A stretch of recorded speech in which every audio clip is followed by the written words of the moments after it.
L'objectif de ces conférences, vous le savez, ou vous ne le savez peut-être pas, c'est pour ça que je vous le dis, c'est de présenter un regard croisé d'un archiviste ou d'une archiviste qui connaît particulièrement bien les documents, les fonds, et d'un historien, souvent un enseignant-chercheur, qui a exploité ces documents et qui peut ainsi les remettre en contexte, mais aussi nous expliquer un petit peu ce que ces documents apprennent dans un itinéraire. Nous avons choisi pour cette première partie de l'année universitaire des conférences qui sont en lien avec l'exposition que nous présentons depuis jeudi dernier, qu'un certain nombre d'entre vous ont déjà vu, qui évidemment est une exposition particulièrement forte autour des procès, du procès Barbie, du procès Touvier et du procès Papon, de ces procès. Beaucoup d'entre vous connaissent très bien cette période et cette problématique. Et voilà, je salue en particulier votre présence, M. Bloch, et puis votre présence, M. Brun, vice-président du conseil départemental et en charge des questions de citoyenneté, un certain nombre de témoins, d'acteurs, de fils de victimes, fils et filles de victimes de cette période douloureuse.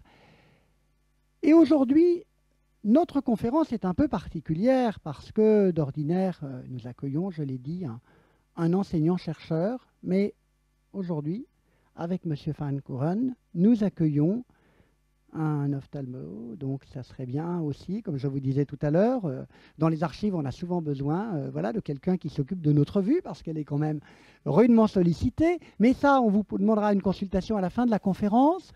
Et justement, vous êtes l'auteur donc de ce livre que vous allez nous présenter, Histoire d'une famille juive en France entre 1940 et 1944, qui a été préfacé, vous le voyez sur la couverture, par Elisabeth Badinter, et c'est Bernard Reviriego qui a fait la postface.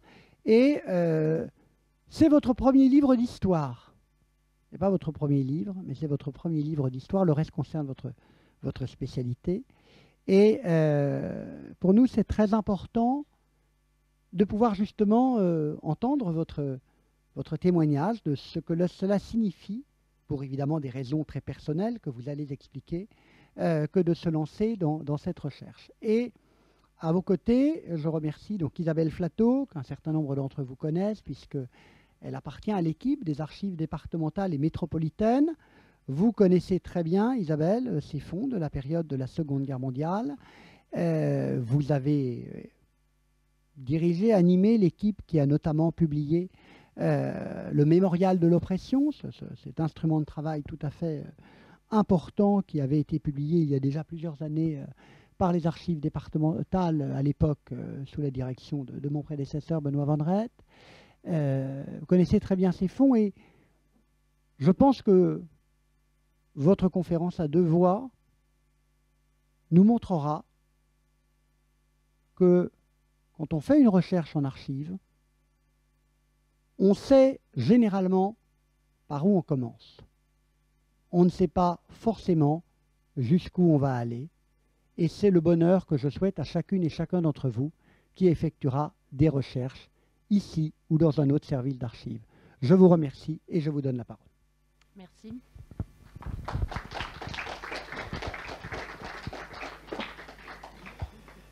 Merci beaucoup pour cette introduction et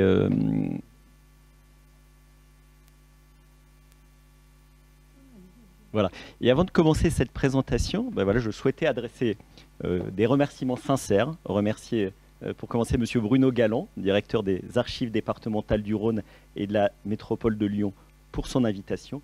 Et remercier également Henri Neymar, qui est présent dans cette salle, qui est à l'initiative de cette rencontre. Je tiens à vous remercier également, vous tous, de votre présence et de votre intérêt pour ce travail de recherche, tout particulièrement ici, à Lyon, dans la ville où le destin tragique de mon grand-père s'est joué. En 2018, un archiviste des archives départementales de Dordogne a cherché à se mettre en contact avec un membre de ma famille à propos de mon grand-père, Mendek Madel Van Couren, qui est mort en déportation à l'été 1944. Il voulait en savoir plus sur le parcours de déportation de Mendel, et cet archiviste, que je ne connaissais pas, s'appelle Bernard Reviriego. J'apprends qu'il est l'auteur du livre de référence sur le sort des Juifs en Dordogne pendant la Deuxième Guerre mondiale, et surtout qu'il est apparenté à la famille de Périgueux, qui, en Dordogne, a protégé et a accueilli les membres de ma famille pendant la guerre. Et cette rencontre fut le point de départ d'une enquête sur le parcours de mon grand-père, Mendel, sur le parcours de ma grand-mère, Esther Erna, et de mon père, qu'on voit ici tout bébé, Séverin, pendant la guerre. Ce travail d'enquête, qui a pris un peu plus de 3 ans, a abouti à la rédaction d'un ouvrage, donc Iscore, une famille juive en France, publié il y a quelques mois. J'aurais d'ailleurs plaisir à dédicacer l'ouvrage au terme de cet exposé à ceux qui souhaitent découvrir plus en détail son contenu. Mais l'objet de cet exposé ce soir n'est pas de faire une présentation exhaustive du livre qui décrit le parcours de ma famille pendant la guerre entre Lens, là où ils se sont installés après avoir quitté la Pologne, la Dordogne et Lyon. Ce que je vous propose ce soir, c'est de porter un regard particulier sur 3 points spécifiques issus de ce travail de recherche. Le premier de ces points, c'est de montrer comment le quotidien de mes proches est révélateur de la traque qu'ont subi les Juifs entre 1940 et 1944 en France. Le deuxième point est de préciser quelles ont été les spécificités locales des persécutions anti-juives lors de leur passage à Lyon. Et enfin, et aucun autre lieu que celui où nous sommes ce soir ne saurait mieux être choisi, ça permet de montrer la force des archives. Comment près de 80 ans après, le document d'archives permet de révéler un récit qui va donner du sens à l'histoire. Et comme l'a expliqué Bruno Galland, le parti pris de ces rencontres aux archives départementales est de faire dialoguer une archiviste avec l'auteur d'un travail de recherche. Et ce soir, je suis heureux de dialoguer avec Isabelle Flateau, qui a investi avec intelligence, avec passion et avec persévérance mon récit familial, et qui a fait résonner ce récit avec son regard archiviste avisé, et je le remercie. Mes grands-parents viennent de Pologne. Ils y sont nés au début du XXe siècle, en 1908 et en 1906, et ils viennent de 2 villes différentes. Une au centre de la Pologne, Kielce, et une plus au sud, Cracovie. Après la Première Guerre mondiale, de nombreux Juifs décident de quitter la Pologne. Ils fuient l'antisémitisme qui ne cesse d'augmenter et la misère de leur pays natal et espèrent, comme tant d'autres, un avenir économique plus clément sur le sol français. Et c'est vers le Pas-de-Calais que se dirige leur trajet de migration, parce que le Pas-de-Calais est le département où se sont installés le plus de Polonais dans l'entre-deux-guerres pour travailler dans les mines. Comme les Juifs polonais parlent la même langue que les mineurs catholiques polonais, qu'ils connaissent leur goût en matière d'habillement, de commerce, de tradition, c'est naturellement que les Juifs polonais viennent rejoindre les mineurs dans le nord de la France. En général, dans la famille, il y a un pionnier qui est le premier à émigrer, souvent avec un trajet non linéaire. Il ne part pas de la Pologne pour aller à Lens, mais souvent, il y a des étapes successives qui la mettent à s'installer dans un territoire. Puis ensuite, les autres membres de la famille suivent. Voilà, c'est ainsi que puis ma grand-mère, et finalement, progressivement, un groupe de 50 personnes, que j'appelle ma tribu familiale, va progressivement s'installer dans la région de Lens et vont connaître une intégration heureuse. Voilà, ils vont rencontrer leurs conjoints, ils vont fonder un foyer, ils vont créer un commerce. Là, on voit à Avion, dans la région de Lens, mon grand-père et ma grand-mère qui s'installent et qui sont comme un certain nombre d'autres juifs tailleurs. Et cette intégration, voilà, passe par une vie communautaire riche et heureuse. Et comme le signale un cousin, ils ont vécu à Lens une très belle jeunesse. Mais en mai 1940, les Allemands envahissent le nord de la France et la vie des membres de la famille va alors progressivement basculer dans l'horreur. En mai 40, face à l'avancée des troupes allemandes, les membres de ma famille, comme des millions de Français, de Belges, de Néerlandais, de Luxembourgeois, vont décider de prendre ce chemin de l'exode. Et après un trajet de fuite qui tient pour beaucoup aux arts, il y a près de 30 membres de la famille qui vont trouver refuge quasiment à quelques kilomètres les uns des autres dans une région autour de Périgueux. La famille va rester de juin 40 jusqu'au printemps 44 en Dordogne. Et en étudiant le parcours en Dordogne de ma famille, on voit comment progressivement la menace devient croissante. Et il y a 3 chapitres de mon ouvrage qui sont consacrés à la Dordogne. Pour les résumer, de juin 40 à août 42, malgré le statut des Juifs, qui en octobre 42 va les exclure progressivement de la sphère publique, qui va limiter considérablement les professions qu'ils ont le droit d'exercer, malgré l'obligation de se déclarer en tant que juif en juin 41, qui va faire qu'à partir de cette date, on saura qu'ils sont juifs, on saura où ils habitent. Malgré cela, les membres de la famille, comme le signale un cousin, Georges Wiesinski, ont connu une période assez tranquille. À l'été 42, tout bascule. la solution finale est mise en place, à laquelle le gouvernement de Vichy va collaborer activement, au moins dans son volet de déportation. C'est le temps des rafles. Les membres de la famille à Périgueux vont échapper aux rafles de l'été 42, mais en février 43, 2 membres de la famille sont arrêtés et conduits à la mort lors d'une de ces rafles à Dordogne. Comme le dit un des cousins, nous étions dans le désespoir le plus total, on était devenus du gibier sans trop savoir pourquoi. Printemps 44, la Dordogne va basculer dans une violence inouïe. Les mouvements de résistance s'organisent, on sait que l'instauration du STO va gonfler les effectifs du maquis, et le gouvernement de Vichy a basculé dans une tendance de plus en plus fasciste. La milice a été créée, les partis collaborationnistes s'affairent, et les troupes allemandes occupent maintenant l'ex-région libre. Et en mars 1944, une division allemande, composée de plusieurs milliers d'hommes, la division Bremer, va commettre des massacres dans toute la région au cours de ce qu'on va qualifier de semaine sanglante. Elle traque les résistants et dans les faits, elle s'en prend systématiquement aux juifs. Ma grand-mère, Erna, déclare qu'à partir de cette date, elle ne se sentait plus en sécurité en Dordogne. Et cette inquiétude va conduire mon grand-père, Manek Mendel, ma grand-mère Erna, et mon père Séverin, qui est né en 1938, a quitté la Dordogne et Lyon, et quitté la Dordogne pour se rendre à Lyon, où habite depuis 1941 une famille dont on va beaucoup parler ce soir, c'est la famille de Joseph Feinkuchen. Joseph Feinkuchen, c'est le frère aîné de mon grand-père de Manek. Joseph, il est accompagné de sa femme, que l'on voit ici, Choja.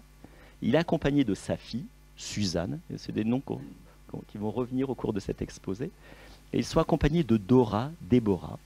Et ce groupe de 4 membres d'une famille a trouvé refuge en 1941 dans la région de Lyon, après avoir quitté Lens en 1941. Le contexte de l'arrivée de la famille à Lyon est important à préciser, parce que cette famille installée maintenant depuis 3-4 ans à Lyon, on arrive à suivre son parcours grâce aux documents d'archives. Vont nous montrer comment la famille va subir une double pression, un double contrôle, un contrôle en tant que juif et également un contrôle en tant qu'étranger, parce qu'il y a une législation spécifique contre les étrangers.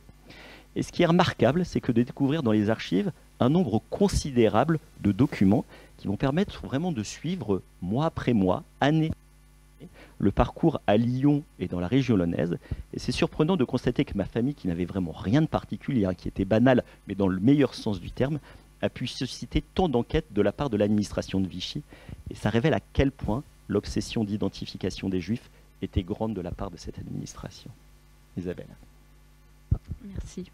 Alors moi je vais commencer par vous présenter les dossiers d'étrangers que nous conservons ici.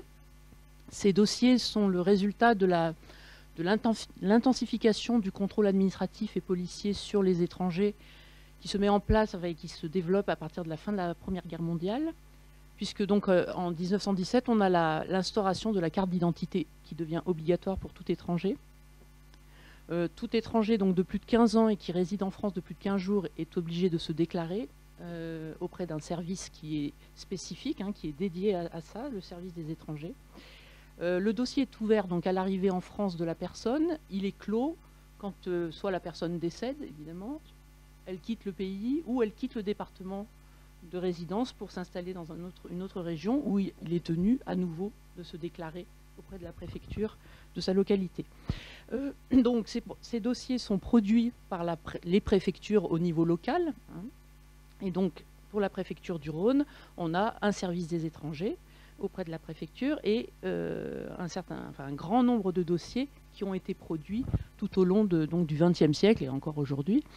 Et c'est d'ailleurs ce volume qui pose un gros problème au niveau de la conservation, puisque évidemment il y a une inflation de ces dossiers et donc un problème pour les stocker. Et à ce jour, on a 80 000 à peu près dossiers conservés aux archives du Rhône, dans 2 versements de la série W, le 829W et le 3494W. C'est des dossiers qui sont classés par ordre numérique, donc très difficile pour y accéder, mais heureusement, on en a indexé au nom 71 000 à peu près, donc ce qui permet évidemment une recherche plus facile dans cet ensemble de dossiers. Alors, pour la famille Feinkuchen, on a effectivement 5 dossiers qu'on a eu la chance de retrouver, conservés ici.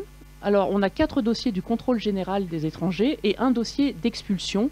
On reconnaît ces dossiers par leurs abréviations, CG pour contrôle général et DE pour dossier d'expulsion. Alors, pour le contrôle général, on a donc 4 dossiers. Dans l'ordre chronologique, de date d'ouverture de ces dossiers, on a d'abord un dossier pour Carol Weinstein, qui est l'époux de Suzanne van Couren, qui est donc la fille de Joseph, qu'on vous a présenté à l'instant. Ce dossier date des années 42-43. On a ensuite le dossier de Deborah ou Dora van Couren, qui est une nièce à la fois de Joseph et de Mendel, donc qui est la fille d'une sœur, et qui est ouvert en 43 ce dossier, et qui va jusque dans les années 50. On a ensuite un dossier pour Joseph van Couren, daté de 45, et enfin un dossier pour Henri van Couren, jeune frère de Deborah, pour les années immédiates après-guerre, 45-46. Et puis on a un dossier d'expulsion au nom de Deborah van Couren, ouvert en 1946, mais qui contient des documents plus anciens de 1941. Alors ces dossiers d'étrangers sont d'une grande richesse d'informations. Ils contiennent tout d'abord un ensemble de documents, j'allais dire classiques, administratifs, réglementaires, qu'on s'attend à trouver dans ce type de dossier, avec ce genre de formulaire à remplir par la personne concernée, des notices individuelles qui indiquent des éléments d'état civil, de situation de famille, de travail, de profession, etc., de date d'arrivée dans le pays. Donc des choses très cadrées et très administratives. Encore ici un exemplaire de notice individuelle, donc là dans le dossier de Deborah. On a aussi malheureusement si j'ose dire, des documents plus spécifiques à la période de la guerre, avec ce sauf-conduit délivré à Joseph van Couren pour l'autoriser à se déplacer en 1942 de Lyon à Perpignan. On verra pour quelles raisons un tout petit peu plus loin. Et puis, à côté donc de ces pièces administratives, on a tout un ensemble de pièces qui sont parmi les plus intéressantes de ces dossiers, c'est-à-dire que c'est des demandes de renseignements que le service des étrangers, la préfecture, adresse à d'autres préfectures, d'autres administrations, mais essentiellement aussi aux services de police pour recueillir des informations sur ces personnes qui font l'objet de ces dossiers. Donc évidemment, c'est là où on va suivre, tout au long de ces années d'occupation et de refuge à Lyon, le parcours de plus en plus chaotique des membres de cette famille.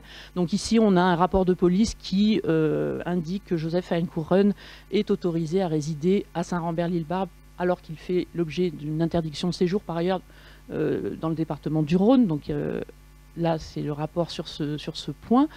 Un autre rapport ici de mai 46, qui est dans le dossier d'expulsion de Deborah van Couren, qui récapitule l'ensemble de ses adresses pendant la guerre à Lyon ou dans la région lyonnaise, et qui nous apprend, en haut là, du document, qu'elle a fait l'objet aussi d'une condamnation en 1946 pour trafic de tickets de rationnement.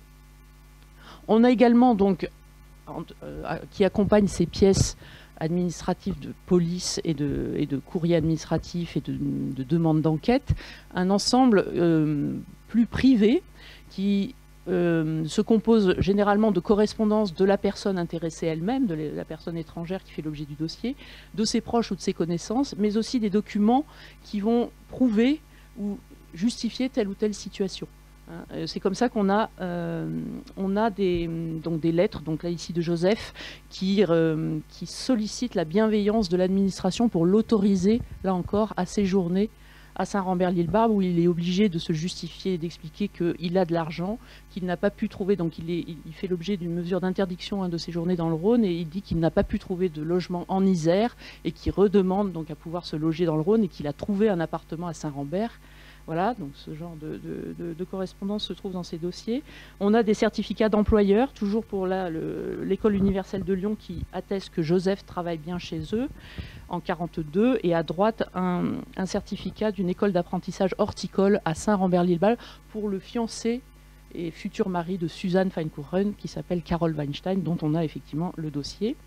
Et donc on voit comme ça ces dossiers devenir de plus en plus vivants, avec toutes ces pièces qui accompagnent les rapports de police et les demandes de renseignement, et qui traitent vraiment de la vie privée de ces gens et de leurs agissements et occupations à Lyon ou dans la région. Ici, on a encore des lettres de Suzanne qui, là aussi, supplie. C'est toujours, on voit bien le ton employé de plus en plus pressant. Hein. Le télégramme dit, elle supplie, et il est question c'est une question de survie, quoi. Hein. C'est écrit. Elle supplie qu'on puisse accorder l'autorisation à son fiancé de venir s'installer à Saint-Rambert-l'Île-Barbe avec elle, en vue de leur mariage. On voit qu'il y a des petites notes très intéressantes, comme celle qui est en bas à droite, qui vous montre que donc Carol Weinstein, le futur mari de Suzanne, est interné à Rivesaltes, et on apprend qu'il y a un îlot K, baraque 21 ou 28 dans ce camp. Voilà. Donc, le gros intérêt aussi de ces dossiers, c'est que ils s'alimentent au fur et à mesure que les mois et les années passent, et donc on a différentes couches comme ça de documents. Et ces différentes couches, elles sont des fois parfois difficiles à interpréter et à manipuler, si j'ose dire, parce qu'on se rend compte à leur lecture qu'elles se contredisent parfois, et parfois elles apportent des informations qui sont en fait fausses. Et donc il faut faire attention en lisant ces dossiers. On a plusieurs exemples comme ça d'imprécisions dans les dossiers de la famille Feinkuchen. Par exemple ici, on a un rapport de police adressé au préfet du Rhône qui date de 1946, qui est dans le dossier d'expulsion, et qui dit que Déborah, donc, qui fait l'objet de ce rapport, a quitté la région lyonnaise le 13 décembre 1945 pour le Pas-de-Calais. Et la page suivante, immédiatement après, toutefois, d'après les renseignements recueillis à la maison d'arrêt de Saint-Paul, cette dernière a été libérée le 10 juillet 1946. Alors si elle a été libérée le 10 juillet 1946, ça veut dire qu'elle était incarcérée avant et qu'elle a difficilement pu quitter Lyon en décembre 1945. Enfin, en tout cas, on voit là qu'il y a quelque chose qui cloche. De la même façon, on voit bien cette difficulté d'avoir des renseignements fiables et de recouper, de démêler le vrai du faux. C'est dans les adresses que nous indiquent ces différents documents dans le dossier de Déborah, dans les dossiers de Déborah, puisqu'elle en a deux. Entre 41, son arrivée à Lyon, mars-avril 41, et le début août 43, on arrive à peu près à retrouver ces adresses de façon à peu près certaine. Il y a des contradictions dans les différents documents, mais globalement ça va. Par contre, à partir de août 43 jusqu'à sa réapparition en janvier 46, là c'est vraiment le flou le plus total, et on a vraiment des difficultés. On voit bien l'administration a des difficultés pour savoir où elle se trouve. Donc ici on a une première note du commissaire central qui dit qu'en 43, qui dit que l'intéressé a quitté effectivement son domicile de Saint-Rambert et est parti le 6 août 43 dans le département de la Creuse. Déborah Feinkuchen n'a jamais été dans la Creuse, réellement. Toujours le même rapport que je vous ai déjà montré de mai 46 qui indique les différentes adresses. Et là, on voit que donc effectivement, à partir d'août 43, elle quitte Saint-Rambert, mais on dit qu'elle a été à Villeurbanne, rue du Tonquin, et puis ensuite Monterrey à Lyon. Mais on ne cite pas de période. Ou alors il y a plusieurs adresses pour la même période. Il y a effectivement un document de la sous-préfecture de Béthune de 57, donc plus tardif, qui dit que de 40 à 46, elle habitait cours Émile Zola à Lyon. Donc là, on n'a plus qu'une seule adresse pour toute la période. Voilà, donc on voit bien que ça reflète bien cette difficulté dans cette période évidemment troublée de l'occupation. Et pour des gens qui avaient effectivement de plus en plus la nécessité de passer inaperçus, on voit bien, ça se reflète bien dans leur dossier d'étranger, où on voit qu'il y a des documents qui ne sont pas très fiables. Et puis, dernière petite précision sur ces dossiers, c'est pas toujours facile de s'y retrouver parce qu'il y a eu des mélanges. Et c'est le cas dans le dossier de Déborah, donc 2 dossiers, 46 pour l'expulsion, 43 pour le contrôle général. Et dans le dossier de 43, on retrouve des documents qui font suite aux pièces anciennes qu'on trouve dans le dossier d'expulsion. On a une note qui est en fait une réponse à un dossier qu'on trouve dans le dossier d'expulsion. Donc on voit bien que là, il y a vraiment eu des mélanges dans ces 2 dossiers, et que là aussi, l'administration avait du mal à s'y retrouver elle-même dans la tenue de ces dossiers. Et on voit aussi très bien le trou, encore une fois, le silence sur les années milieu 43 et fin 44 et jusqu'à la libération. Voilà. Le dossier d'expulsion contient des pièces de 41 qui sont, ça c'est pour l'aspect très archivistique, qui sont en fait des pièces d'un dossier ouvert en 41 au nom de Joseph et de sa femme, et puis au nom de Déborah. Et vous voyez en haut à gauche les numéros des dossiers, 70 952 poursuite Déborah, CG, contrôle général. Et donc il y a bien eu des dossiers qu'on n'a plus pour Joseph et pour leur nièce, sa nièce Déborah. On en a la preuve dans les registres du contrôle général que l'on conserve par ailleurs, et qui montrent bien sur cette page l'enregistrement du dossier d'étranger de Joseph et de sa femme sous le numéro 70 265.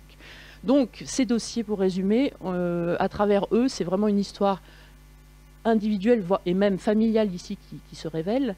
Et malgré leur mélange et leurs imprécisions, ils ont permis d'étayer très solidement le récit familial sur le séjour lyonnais des membres de la famille Feinkuchen. Et ils sont d'autant plus intéressants qu'en plus, je pense, moi, que les silences et les erreurs qu'ils peuvent contenir sont tout aussi éclairants que les documents eux-mêmes. Voilà, donc comme vient de le montrer Isabelle, on a ici toute une série de documents qui nous montrent que la vie de la famille lyonnaise est marquée par des contraintes qui s'exercent dès leur arrivée, et ces contraintes s'accompagnent souvent d'enquêtes. Ça peut être résumé par 3 exemples, 3 années successives. 1941, vous le savez, le déplacement des étrangers était conditionné par des autorisations préfectorales, et cette autorisation n'est pas toujours donnée. Les documents là ont été montrés par Isabelle. Fin avril, début mai 41, Joseph dépose une demande d'autorisation de résidence dans le Rhône. Le 11 octobre 41, il reçoit un courrier de la préfecture du Rhône l'informant qu'il n'est pas autorisé à séjourner dans le département, et lui et sa famille ont une notification qu'ils ont 8 jours pour quitter le Rhône sous menace d'internement. Finalement, après intervention d'avocats, ils ont pu s'installer. 1942, c'est un mariage. Le futur mari de Suzanne, Carol Weinstein, est interné à Rivesaltes. C'est dans ce contexte quand même que le mariage a lieu. Et le 26 octobre 1942, la préfecture de Rhône demande au commissaire de police de Vèze, un quartier de Lyon, d'établir pour la famille de la future mariée une autorisation. Pas d'autorisation, sans autorisation de déplacement, pas de possibilité de se déplacer d'un département à l'autre. Et dans un premier temps, il y a un avis défavorable qui a été émis avant qu'une réponse positive. Et chacun de ces temps s'accompagne d'enquêtes. Mais 1943, les enquêtes deviennent plus pressantes, parce qu'une enquête de police, cette fois-ci, est dirigée contre Suzanne, la fille de Joseph Feinkuchen, et sa cousine Déborah, portant sur des activités de trafic de beurre. L'inspecteur Schuster, renseignements généraux, écrit dans un rapport en date du 12 mai 1943. Depuis un certain temps, les 2 susnommés, Zisla, souvent ils ont des prénoms yiddish en plus d'avoir un prénom local, Suzanne Feinkuchen et Déborah se livrent à un trafic de marchandises contingentées, notamment du beurre, qu'elles revendent à raison de 500 francs le kilo. L'inspecteur Schuster conclut à la nécessité de procéder à l'égard de ces trafiquantes à des mesures d'éloignement. Leur attitude, rajoute-t-il, est par ailleurs suspecte d'un point de vue national. Plus la pression va en augmentant, plus la famille bascule dans la clandestinité. C'est ce que dit Isabelle. C'est-à-dire qu'en creux, ces inexactitudes, ces omissions sont aussi probablement le reflet d'une stratégie de survie, en fait. En effet, dès 1943, il y a des rapports de police qui signalent que la femme de Joseph Feinkuchen a fui en Amérique du Sud avec son mari et que Déborah, on vient de le dire, réside en Creuse.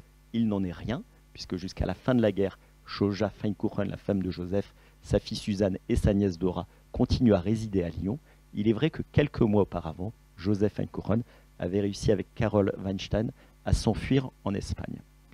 Et c'est dans ce contexte de basculement dans une clandestinité qu'arrive la famille de mes grands-parents, Manek, sa femme, mon père. Et ils arrivent en avril ou mai 1941. Cette arrivée, elle-même, s'effectue dans la clandestinité. Le changement de département de Dordogne jusqu'au Rhône n'est pas déclaré. Aux archives départementales du Rhône, il n'y a aucun document sur le passage à Lyon de Manek et sa famille. On donc peut considérer comme hautement probable qu'il est arrivé à Lyon dans la clandestinité et qu'ils ont fait le choix volontaire d'omettre de signaler aux autorités leur arrivée dans le Rhône. De fait, le séjour lyonnais n'est documenté par aucun élément administratif jusqu'à l'arrestation de Manek. On voit que donc c'est un récit familial qui n'est pas adossé à des sources extra-familiales et c'est selon moi un marqueur de clandestinité. À ce stade, il me paraît important quand même d'apporter une précision. Le fait que cette famille se soit installée depuis peu de temps à Lyon, dans la clandestinité, en n'y connaissant qu'une personne, un frère, a sûrement contribué à les isoler. Ils n'ont pas pu profiter d'un réseau de solidarité locale, comme les Lyons. Il y a une communauté juive installée de longue date à Lyon, qui ont pu bénéficier de l'aide de voisins, d'amis, de membres de la communauté. Et le fait que personne ne les connaisse à Lyon est aussi un élément qui a sûrement contribué à limiter les témoignages possibles sur le sort qu'a connu mon grand-père après qu'il était arrêté à Lyon. Et dans les faits, seuls les récits familiaux nous permettent d'en savoir plus sur le séjour lyonnais de Manek. C'est notamment grâce à Suzanne, que l'on voit ici, la fille de Joseph Eynckouren, la nièce de mon grand-père, que les détails du séjour à Lyon de Manek nous sont connus. Suzanne, on avait échangé par email au début des années 2000. Elle est décédée quelques mois après. Et voilà ce qu'elle m'écrivait à l'époque.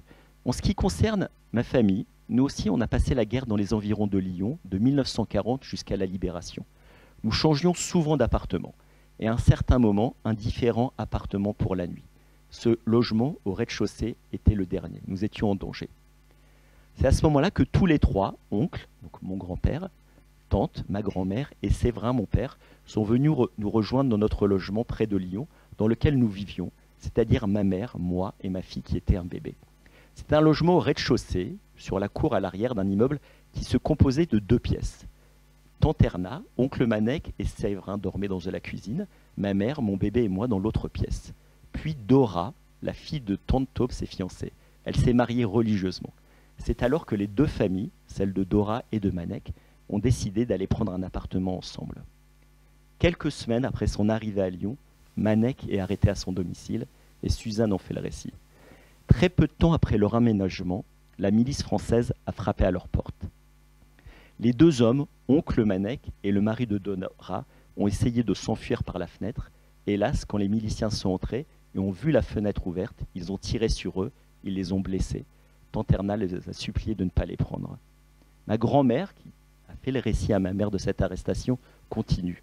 Elle dit à propos de son mari, « Il a cherché à s'enfuir par la fenêtre, il s'est fait tirer dessus, il était blessé au bras. » Alors, que sait-on du parcours après cette arrestation? Que sait-on du parcours de mon grand-père? Toujours su que Manek était mort en déportation à Auschwitz. Cette connaissance appuyée sur différents récits familiaux concordants et sur des documents administratifs. En 2000, des recherches personnelles sur Manek avaient conduit à réunir de rares documents.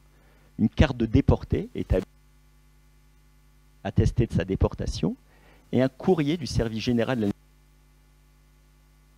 Il ressort des éléments figurant au dossier que votre grand-père a été arrêté à son domicile de Lyon le 17 juillet 1944, qu'il a intégré ville le 10 jours, puis transféré ici. Il a été déporté le 1er août 1944 en direction d'Auschwitz. Il déclarait décédé le 6 août.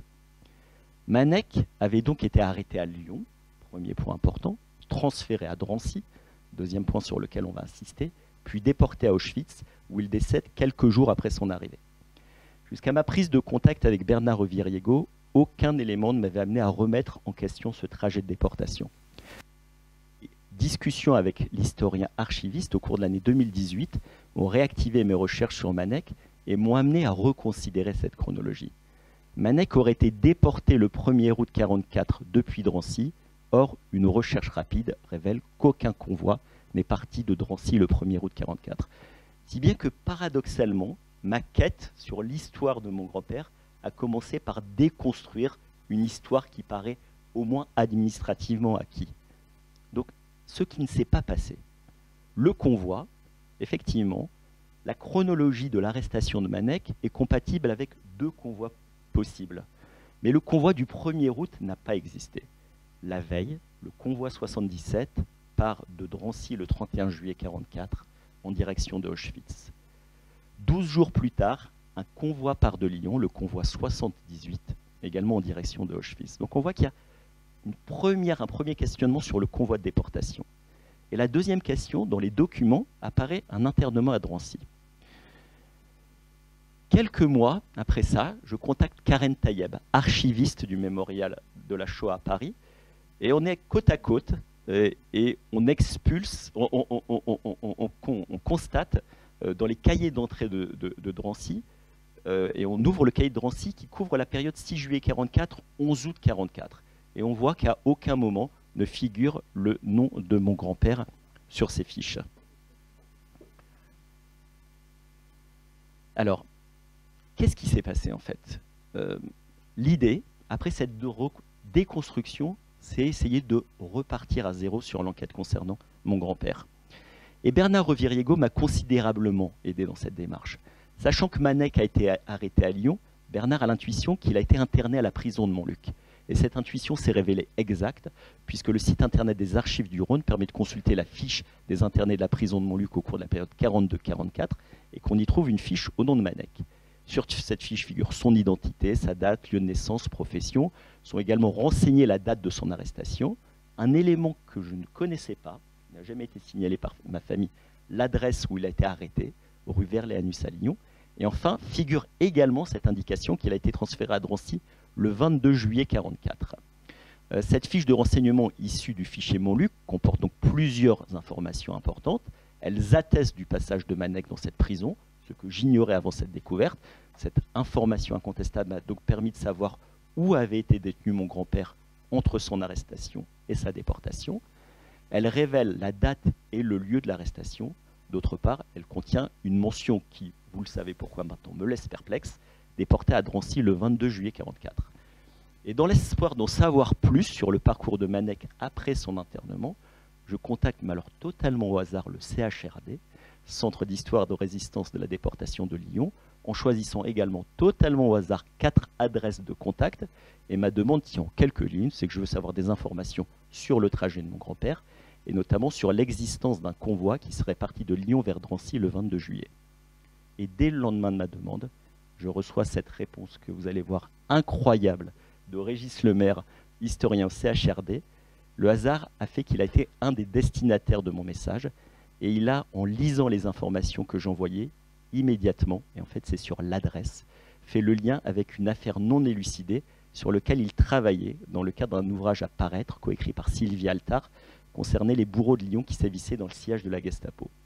En effet, en prenant connaissance de la fiche d'internement de Manek à Montluc, il a tout de suite reconnu l'adresse d'arrestation, et voilà ce qu'il m'écrit dans 3 courriels successifs. Cher monsieur, j'écris actuellement un livre sur des tueurs ou des bourreaux, ou un événement de juillet 1944 ayant précisément eu lieu au 16 rue Verléanus, adresse évoquée par la fiche Montluc coïncidence troublante, semble faire écho à votre histoire, même si je n'avais pas le nom de Feinkouren, mais ceux d'Albert Philippi, propriétaire d'un logement qu'il loue à des juifs venant de Lille, les Bruges, probable fausse identité. Si c'est bien lié à votre grand-père, cette arrestation aurait été effectuée par des membres du Parti populaire français, intégrés à la Gestapo, et voilà ce que j'écris avec les éléments de ma possession jusqu'alors. Régis Lemaire me précise dans un premier temps le cadre de l'emménagement dans ce logement. Albert Philippi, le propriétaire de l'appartement du 16 rue Verléanus, avait reçu environ au mois auparavant la visite de personnes juives dénommées Bruges qui cherchaient à louer un logement sur Lyon. Albert Philippi comprit qu'il s'agissait de juifs traqués, mais acceptait de leur louer un appartement en s'entendant sur le prix. La famille était composée de 2 couples et d'un enfant, donc la structure familiale que je vous ai présentée. Dans un courriel numéro 2, il poursuit « Monsieur, je vous fournis les documents en ma possession, issus des archives du Rhône, concernant les criminels de guerre, a priori à l'origine de l'affaire concernant votre famille, sur ces personnes qui ont vraisemblablement arrêté votre grand-père. » Alors, ces fameux documents conservés aux archives du Rhône sont effectivement consistent en fait en un dossier conservé dans le fond de la Cour de justice de Lyon, 394 W193 pour être précis. C'est donc ce petit dossier qui est un sous-dossier du dossier de procédure numéro 794 du 19 janvier 1946, intenté donc contre des membres du PPF, dont Jean-François Constantini et Sylvain Bressy. Et ce sous-dossier particulier relate les circonstances de l'arrestation de Mendel Feinkouren. Vous avez ici le document de la commission rogatoire qui indique que Sylvain Bressy, donc un des auteurs de cette arrestation, dit qu'effectivement il a conduit Constantini au numéro 16 de la rue Verléanus afin de procéder à une perquisition chez des Israélites qui avaient été arrêtés quelque temps auparavant. Et donc, ce dossier contient donc un rapport de police qui établit les faits, et puis évidemment des procès-verbaux d'audition des témoins, et aussi bien le rapport que toutes les auditions relatent exactement, enfin, ou à peu près exactement, le même déroulement des événements de ce 17 juillet 1944 au 16 rue Verléanus à Lyon. Donc, dans le rapport, la police, l'enquêteur, interroge la concierge de cet immeuble, qui dit qu'un jour de juillet 1944, sans pouvoir préciser, une voiture automobile dans laquelle se trouvaient 3 hommes, dont un grand et un petit, s'est arrêtée devant l'immeuble. L'un des 3 occupants lui demanda si Philippi était là. Elle lui répondit que celui-ci n'habitait plus l'immeuble. Il lui demanda alors si les locataires du logement étaient présents. L'un des deux occupants venant de rentrer, Madame Jean lui signala ce fait. L'individu sonna à la porte mais n'obtint aucune réponse. Armé d'un pistolet, il enjamba la fenêtre ouverte du rez-de-chaussée et pénétra dans l'appartement. Plusieurs coups de feu retentirent tandis que des cris de femmes affolées parvenaient de l'appartement. Les deux locataires, 2 hommes qui s'y trouvaient, s'enfuirent par la fenêtre de la cuisine et allèrent se cacher dans les WC de la cour. Rejoints, ils furent frappés brutalement à coups de pied et à coups de poing dans le ventre. L'un des 2 hommes arrêté portait au bras une blessure qui saignait. Et dans son procès verbal d'audition, toujours la même concierge, Madame Jean, précise donc qu'elle avait comme locataire de Monsieur Philippi au rez-de-chaussée une famille d'Israélites se composant de 2 hommes, 2 femmes et un jeune enfant. J'ai entendu plusieurs coups de feu tirés dans l'appartement ainsi que des cris poussés par les femmes et l'enfant. Donc on voit bien que ces documents du dossier de la Cour de justice, qui relatent ces événements du 17 juillet 1944, sont en tout point similaires au récit familial de l'arrestation de Manek. Alors, les hommes du Parti populaire français, comme vient de le dire Isabelle, il y en a 3 qui ont probablement participé à l'arrestation, et pour au moins 2 d'entre eux, ils ont été identifiés par l'enquête judiciaire. Il s'agit de Sylvain Bressy et de Jean-François Constantini. Juste en une diapositive, un rappel sur ce Parti populaire français à Lyon. On sait qu'à Lyon, Klaus Barbie dirige depuis février 1943 la section locale de la Gestapo, et que la Gestapo lyonnaise agit de concert avec la milice d'une part, et avec des auxiliaires zélés issus des partis collaborationnistes français. À Lyon, parmi ces partis, le Parti populaire français est particulièrement actif, et à sa tête dans le Rhône, celui que le procureur Thomas décrira au lendemain de la guerre comme un véritable monstre, une bête assoiffée de sang, la plus sinistre figure de la Gestapo lyonnaise, Francis André. Et le 17 juillet 1944, Manek Feinkouron est arrêté à Lyon à son domicile par des hommes de l'équipe de Francis André. Et dans un courriel numéro 3, Régis Lemaire continue et dit « Ce n'est pas forcément très intéressant, mais peut-être que cela peut être traumatique, mais vous trouverez 6 juin le portrait des 2 personnes qui ont possiblement arrêté votre grand-père. » Donc vous imaginez, voilà, quand je reçois ce mail, le choc que ça peut représenter. Et voilà, donc je découvre le visage de Sylvain Bressy, qui a été condamné à mort à la dégradation nationale après la guerre, qui a été exécuté le 9 mars 1946 au fort de la Duchère, et également le portrait de Jean-François Constantini, également condamné à mort et exécuté le 9 mars 1946 au fort de la Duchère. Voilà, donc c'est ainsi que Régis Lemaire, près de 75 ans après les faits, me révélait les détails de l'arrestation de mon grand-père, me communiquait l'identité des membres du Parti populaire français qui avaient procédé à son arrestation, et donnait un visage à ceux qui furent les vecteurs de la mort de Manek. Quelques semaines après les révélations transmises par Régis Lemaire, le document qui me sont communiqués par la division des archives des victimes du conflit contemporain ne laisse plus de place au doute, puisque dans un de ces documents, qui était un rapport effectué par ma grand-mère dans le cadre d'une audition d'un commissariat de police, voilà, Erna communique l'adresse où elle logeait, et elle confirme effectivement que pendant la guerre, elle logeait au 16 rue Verléanus, donc il y avait plus de doute que ce lieu a été le lieu d'arrestation avant que mon grand-père soit conduit à Montluc. Donc on voit ici à quel point les documents d'archives ont permis précisément de ce qui s'est passé dans 2 choses. Tout d'abord, en ce qui concerne les conditions d'arrestation, j'allais dire, voilà, ces genres de coïncidences, bon, vous pouvez imaginer à quel point elles sont bouleversantes, mais elles ont permis d'écrire mon histoire familiale. Et puis également en précisant son lieu d'internement, que je ne connaissais pas jusque-là, et voilà, qui confirmait que mon grand-père avait été interné à Montluc. Et bien justement, Montluc, je vais essayer d'appuyer sur la bonne vidéo. Donc très rapidement, quelques chiffres et dates pour rappeler que donc Montluc était une prison militaire construite en 1921 à Lyon, qu'à partir de juillet 40, en plus des détenus militaires, elle sert aussi à interner des opposants au régime de Vichy, et qu'à partir de février 1943, elle est réquisitionnée et passe sous le contrôle allemand jusqu'à la libération de la prison le 24 août 1944. Et on estime qu'il y a environ 10 000 personnes qui ont été internées à Montluc pendant la période allemande, c'est-à-dire 43-44. Oh non, pitié. Ah oui, mais ça c'est les... Bon, je vais quand même vous raconter un petit peu ça. Sans diapositive, mais j'essaie de retrouver mes petits. Les archives de cette prison à l'époque allemande ont été en grande partie détruites par les Allemands quand ils sont partis de Lyon en août 1944.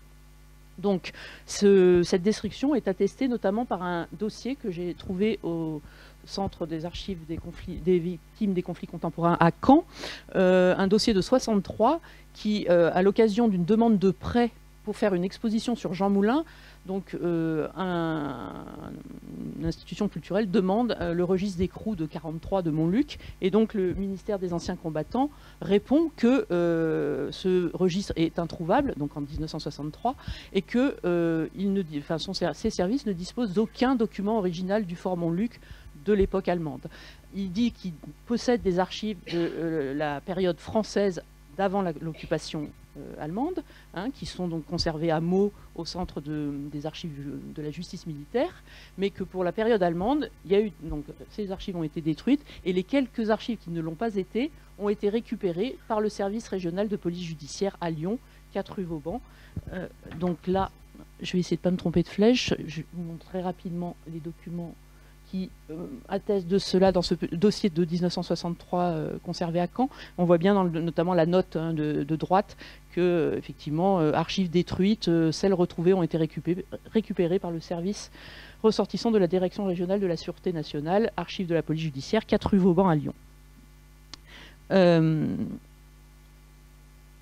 Et justement, ce service régional de la police judiciaire qui a récupéré quelques bribes de documents de l'époque allemande, c'est de lui que provient ce qu'on appelle ici, nous, le fichier Montluc, qui est le gros morceau de nos archives sur Montluc, qui est conservé donc sous la code 3335W ici, qui est entièrement numérisé et disponible donc sur notre site internet, et qui concerne donc les personnes internées pendant l'occupation allemande dans la prison, sous l'occupation.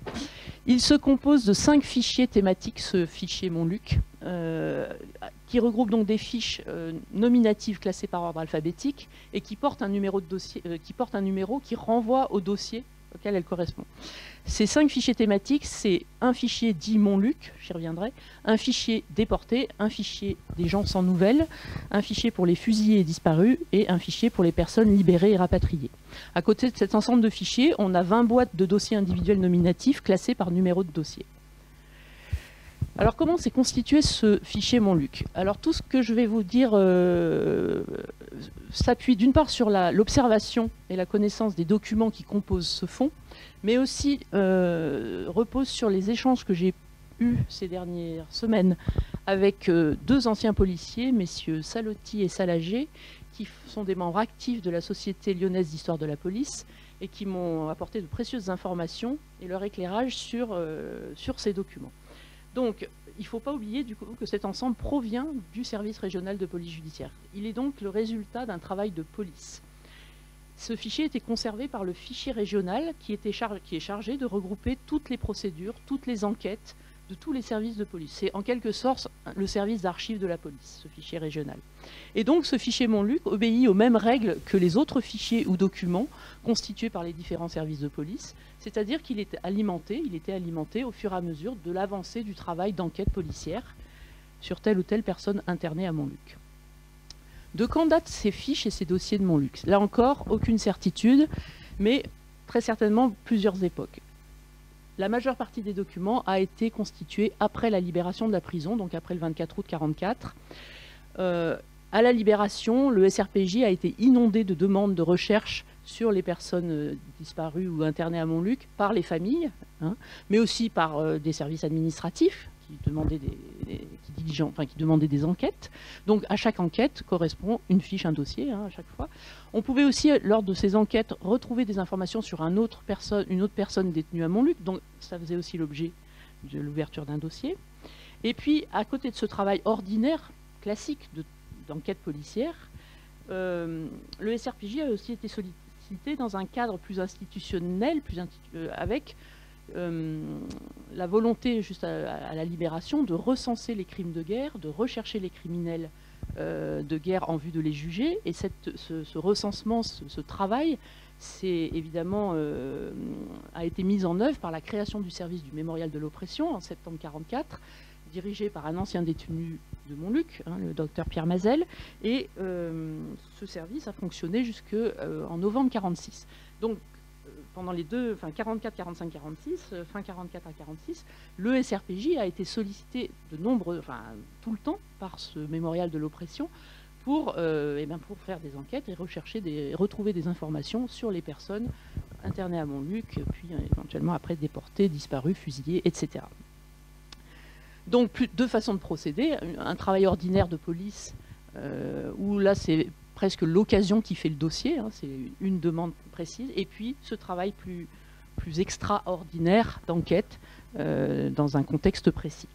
Mais les deux méthodes répondent bien à la volonté, dans l'immédiate après-guerre, de recenser et retrouver les informations sur les détenus de Montluc. Alors ça, c'est pour la plus grosse partie du fond, hein, après la libération, mais on a quand même des documents qui datent de la période de l'occupation, puisqu'on y trouve quand même quelques documents en allemand, et des documents de l'administration de l'État français. L'administration française de Vichy pouvait effectivement être sollicitée pour obtenir des renseignements sur une personne incarcérée à Montluc, soit par d'autres administrations, des maires, mais aussi évidemment par les familles des détenus eux-mêmes qui s'adressaient à l'administration pour dire mon père, mon fils, ma fille a été arrêté, pourquoi, qu'est-ce qui lui arrive, etc. Et on a ces réponses, évidemment, et ces enquêtes dans les dossiers de Montluc pour les gens concernés quand il y a eu ce genre de demande. Enfin, dernière entre guillemets, époque des documents de Montluc, pour une très petite part, il était possible que certains détenus avaient déjà une fiche et un dossier dans les archives de la police au fichier régional, parce que déjà fichés par les services de police auparavant, hein, tout simplement, et que du coup on a retiré leurs fiches et dossiers pour les basculer dans le fichier Montluc, puisque après ces personnes ont été internées également à la prison. Ce fonds est lacunaire cependant, puisqu'on n'a pas une fiche et un dossier sur toutes les personnes qui ont été internées à Montluc, hein, on le sait bien, ce qui montre aussi que ça a été aussi un travail de reconstitution, hein, après la libération. Et puis il y a aussi les lacunes, j'allais dire, inhérentes au temps et aux aléas, donc des destructions sans doute volontaires pour une part, ça a pu arriver, et puis des pertes tout simplement de fiches ou de dossiers.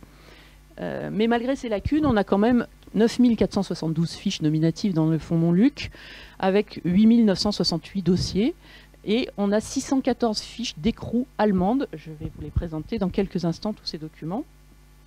Donc quand même un bel ensemble documentaire à notre disposition. Alors justement, la typologie documentaire, on a donc tout d'abord ces fameux fichiers d'index, hein, qui contiennent des petites fiches de 8 x 11 cm. Donc les policiers appellent ces fiches les 8-11, hein, c'est dans leur jargon. Donc ce sont des fiches de renvoi au dossier nominatif qui, eux, sont classés par numéro de dossier. Donc c'est le seul moyen de retrouver un dossier, ce sont ces fiches, hein. Elles ont la plupart été donc créées après la libération. Et comme vous allez le voir, les informations y sont assez succinctes, mais néanmoins précieuses. Donc le nom, le prénom, bien sûr. La date d'arrestation, quasiment systématique, hein. Et puis le motif, alors le numéro de dossier, alors là... Ça, c'est l'élément indispensable pour poursuivre la recherche. Et puis le motif qui souvent, la plupart du temps, sert non pas à indiquer pourquoi la personne a été arrêtée, mais plutôt ce qui lui est arrivé ensuite. Donc vous voyez que pour M. Rudecki, il a été fusillé à Bron le 18 août 1944. Je vous ai mis bien sûr la fiche de Mendel Feinkuren, où porté à Drancy le 22 juillet 1944. Georges Martin, qui lui a un vrai motif, la rubrique est bien remplie, si j'ose dire, soupçonné d'appartenir à une organisation anti-allemande, et on a quand même le sort indiqué plus bas, déporté en janvier 1944.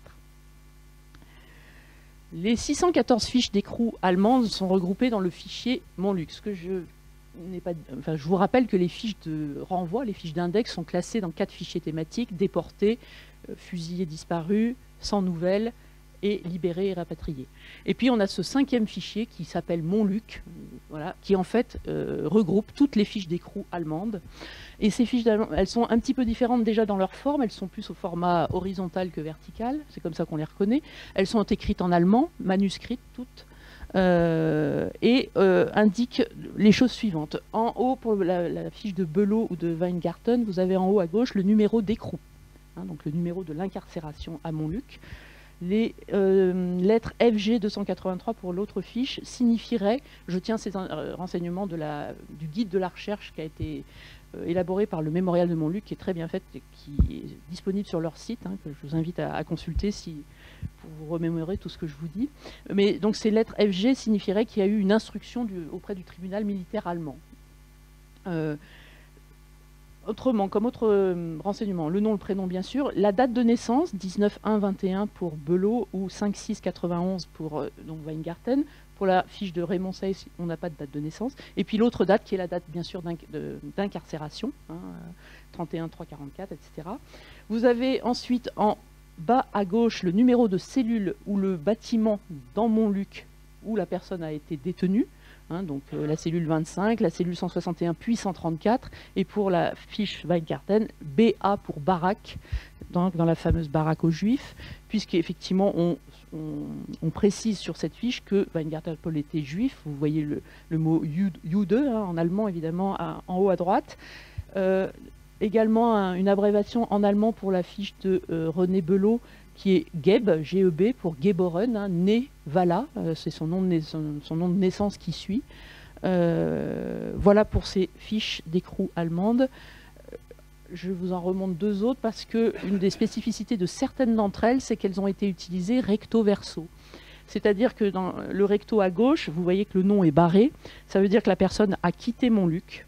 Alors, quitter, évidemment, parce on ne sait pas ce qui se cache derrière ça. Est-ce qu'il a été libéré? Est-ce qu'il a été déporté, fusillé? On ne sait pas. Est-ce qu'il est mort à Montluc? Mais en tout cas, il ne fait plus partie des effectifs, si j'ose dire. Et donc, on réutilise sa fiche. On est dans un contexte où le papier est rare. Et on utilise le verso pour enregistrer l'incarcération d'un nouveau détenu qui, lui, effectivement, est incarcéré le 21 juillet, alors que Ogoya René l'avait été le 18 juin 1944. Voilà. Alors, à côté de ces fichiers, on a donc ces fameux dossiers nominatifs, presque 9000 dossiers, donc classés par numéro. On a quelques numéros de bis. On a finalement très peu de manques dans notre série, 44 dossiers qui manquent. Et comme je vous l'ai déjà dit, on accède à ces dossiers grâce à des fiches. Il y a quelques dossiers qui n'ont pas de fiche, donc là c'est un peu plus embêtant. Mais dans la majorité des cas, il y a une fiche et un dossier. Alors, ce dossier comporte au minimum une fiche de renseignement française sur la personne arrêtée et internée. 2 modèles de fiches et 2 époques, là encore. Une fiche établie par les services de l'administration de Vichy et utilisée par les services de police de l'État français. Ces fiches que je vous présente maintenant, donc elles comportent un certain nombre de rubriques. On a 2 modèles un petit peu différents, mais enfin globalement on a quand même les mêmes informations, nom, prénom. Alors bon, évidemment une partie, on va dire état civil, profession, voilà. Et puis une partie sur l'arrestation, les lieux de détention. Et puis ce qui permet de dire que ces fiches sont de l'époque de Vichy, ou en tout cas le modèle de fiche est un modèle de Vichy, c'est la mention autorité française intervenue, 2 points, est souvent remplie par intendance de police ou les abréviations IP, intendance de police. L'intendance de police qui était donc qui secondait le préfet régional et qui avait autorité pour avoir des contacts avec les autorités allemandes. Et donc, du coup, si elles étaient saisies, dans l'arrestation, on indiquait quelle autorité intervenait. Et le résultat de l'intervention, souvent, c'est rien, néant. Ça marche assez rarement. Mais là, on voit, par exemple, pour la fiche de gauche, qu'il y a quand même des renseignements à apporter. Alors, c'est toujours très difficile de dater ces fiches et d'affirmer à 100% que cette fiche a bien été rédigée pendant l'occupation.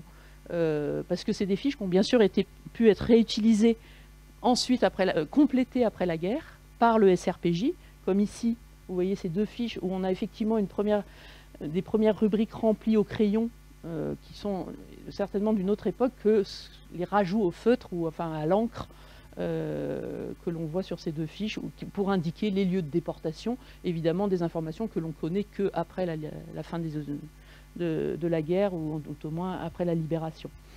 Donc voilà des fiches qui continuent d'être finalement annotées. Et puis on a aussi des fiches toujours de l'époque de Vichy, puisqu'on voit toujours qu'il y a autorité française intervenue, donc la rubrique figure, mais qui visiblement ont été remplies uniquement après la guerre. Donc ça veut dire qu'on continuait d'utiliser les modèles à disposition, les exemplaires à disposition, pour continuer le travail d'enquête et de recensement des personnes internées à Montluc.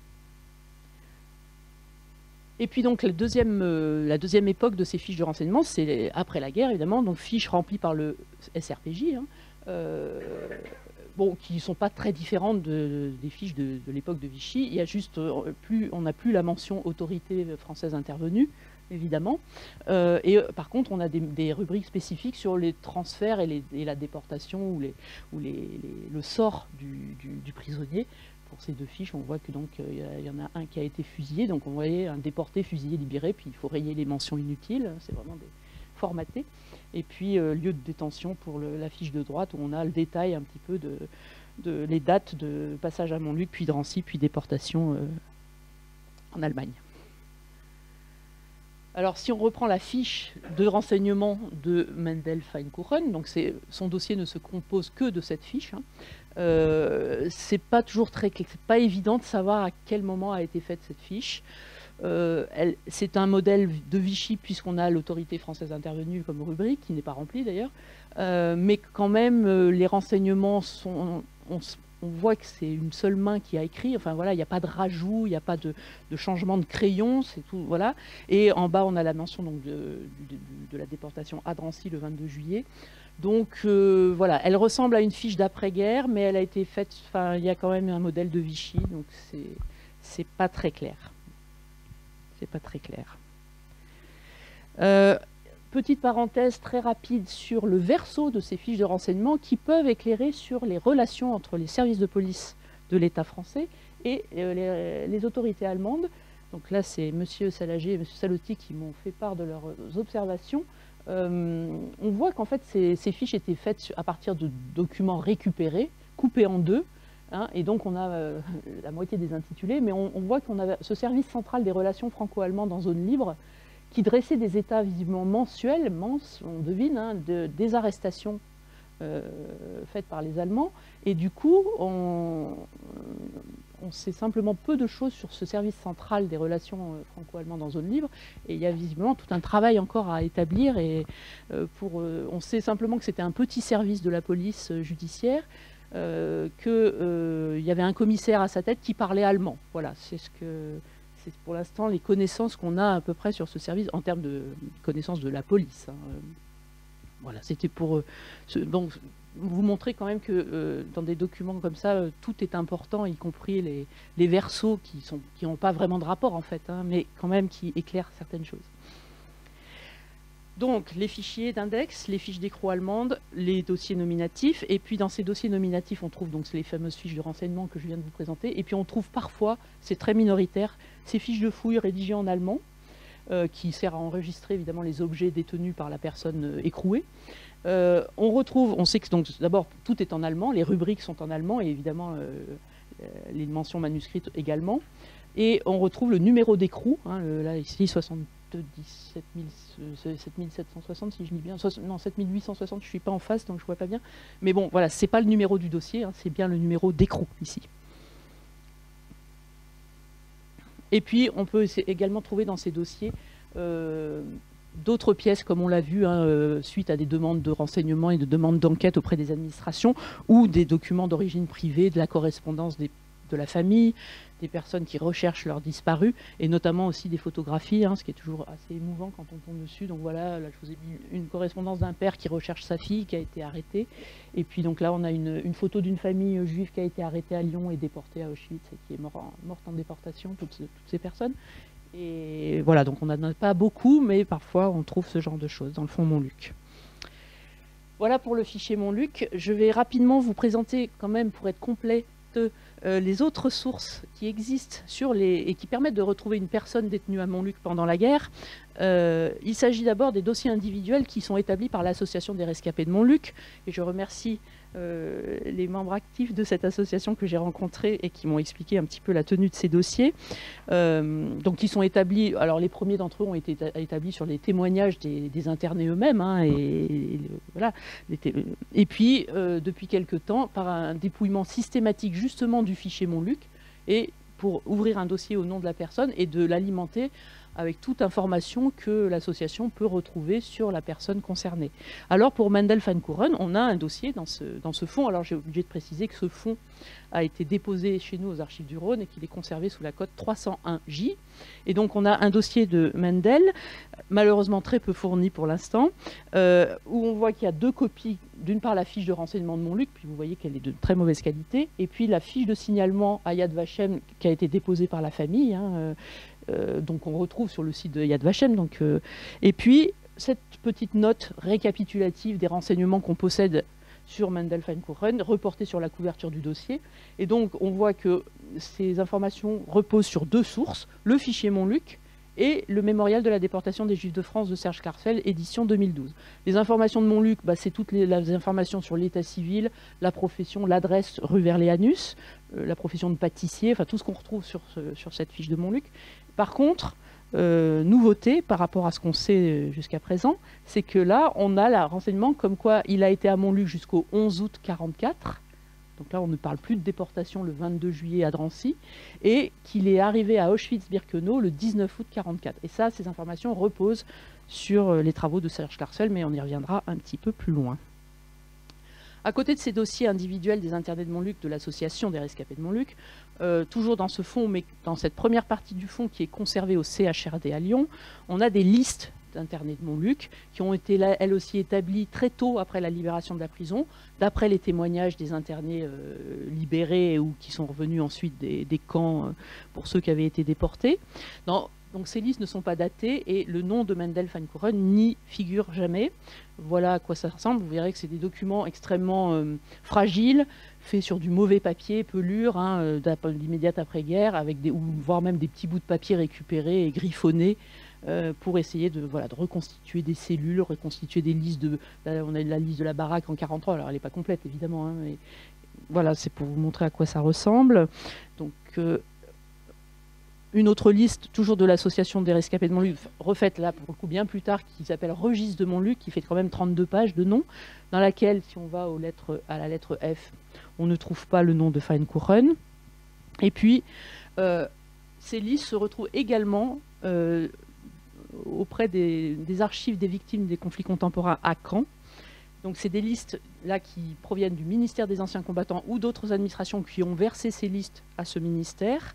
Il s'agit de listes de prisonniers de prison de France, mais sous contrôle allemand. Et donc tout ça se retrouve dans la sous-série AC27P. Et on a une cote consacrée à la prison Montluc de Lyon, que j'ai donc consultée, et où on a un certain nombre de listes. Alors je vous en présente vite fait, juste pour vous montrer que ça existe, mais toujours pas de nom de Feinkuchen dans ces listes. Donc c'est des listes ponctuelles, jamais très complètes, mais voilà, c'est des éclairages à un moment donné, à un instant T. On a une liste, par exemple, celle-là, non, c'est pas celle-là, si c'est celle-là, les inscriptions, les noms inscrits sur les murs des cellules de Montluc. Voilà, donc ça a évidemment un côté très intéressant et émouvant, ce genre de document. Et puis, donc, comme je vous l'ai dit, il n'y a pas de nom de Feinkuchen dans ces listes, mais heureusement, on trouve dans une liste, cette liste LA des déportés de Montluc, le nom de Mendel Feinkuchen. Voilà comment se présente cette liste. Donc là aussi, on voit d'après son aspect et la qualité du papier employé que c'est un document qui a été fait dans les années d'immédiate après-guerre. Voilà. Et là, on trouve le nom de Mendel Feinkuchen. Alors, je vais essayer de vous le montrer avec un laser, là, ou je sais pas quoi. Vous le voyez ? Et donc Mendel Feinkuchen, donc la date d'arrestation 17/7/44, déportation le 22/7/44 à D pour Drancy. Et par contre, vous voyez que la colonne Allemagne n'est pas remplie. Donc on ne sait pas où il est déporté par ce document en tout cas. Mais c'est quand même une satisfaction de retrouver le nom de Mendel Feinkuchen sur une liste de déportés de Montluc, puisque jusqu'à présent on ne le trouvait que dans le fichier Montluc. Donc voilà. Et je relaisse la parole à Franck. Je vous ai dit au départ, cette étape, la première étape de la recherche, c'était une déconstruction. Après, c'était aboutir à des certitudes, ce qui s'est passé de façon certaine, c'est-à-dire l'adresse d'arrestation et le lieu d'internement. Et ensuite, ce qui s'est passé après l'internement à Montluc a dû reposer sur une série d'hypothèses. Et on va voir ce qui s'est vraisemblablement passé après l'arrestation et l'internement à Montluc. Alors, ce que l'on sait également de façon certaine, c'est que Manek est mort en déportation à Auschwitz. La présence de Manek à Auschwitz est confirmée par un témoin fiable, Nathan Alperne. Il y a un peu plus de 450 juifs de Lens, 456, qui ont été déportés à Auschwitz. Nathan Alperne fait partie des 17 seuls qui ont survécu. Le 11 septembre 1942, c'était le jour du Nouvel An juif, Rosh Hashanah, tous les juifs du Nord-Pas-de-Calais sont raflés. Ce n'est pas par hasard qu'on a choisi cette date. Les Allemands savaient que les familles juives étaient réunies.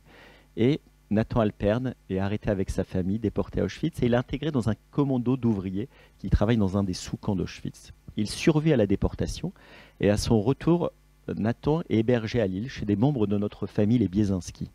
Albert Biesinski, un membre de cette famille, confirme que Nathan Alpern a témoigné de façon constante et répétée qu'il a vu mourir Manek à Auschwitz. Albert rapporte les circonstances dans lesquelles Nathan a fait le récit de la mort de mon grand-père.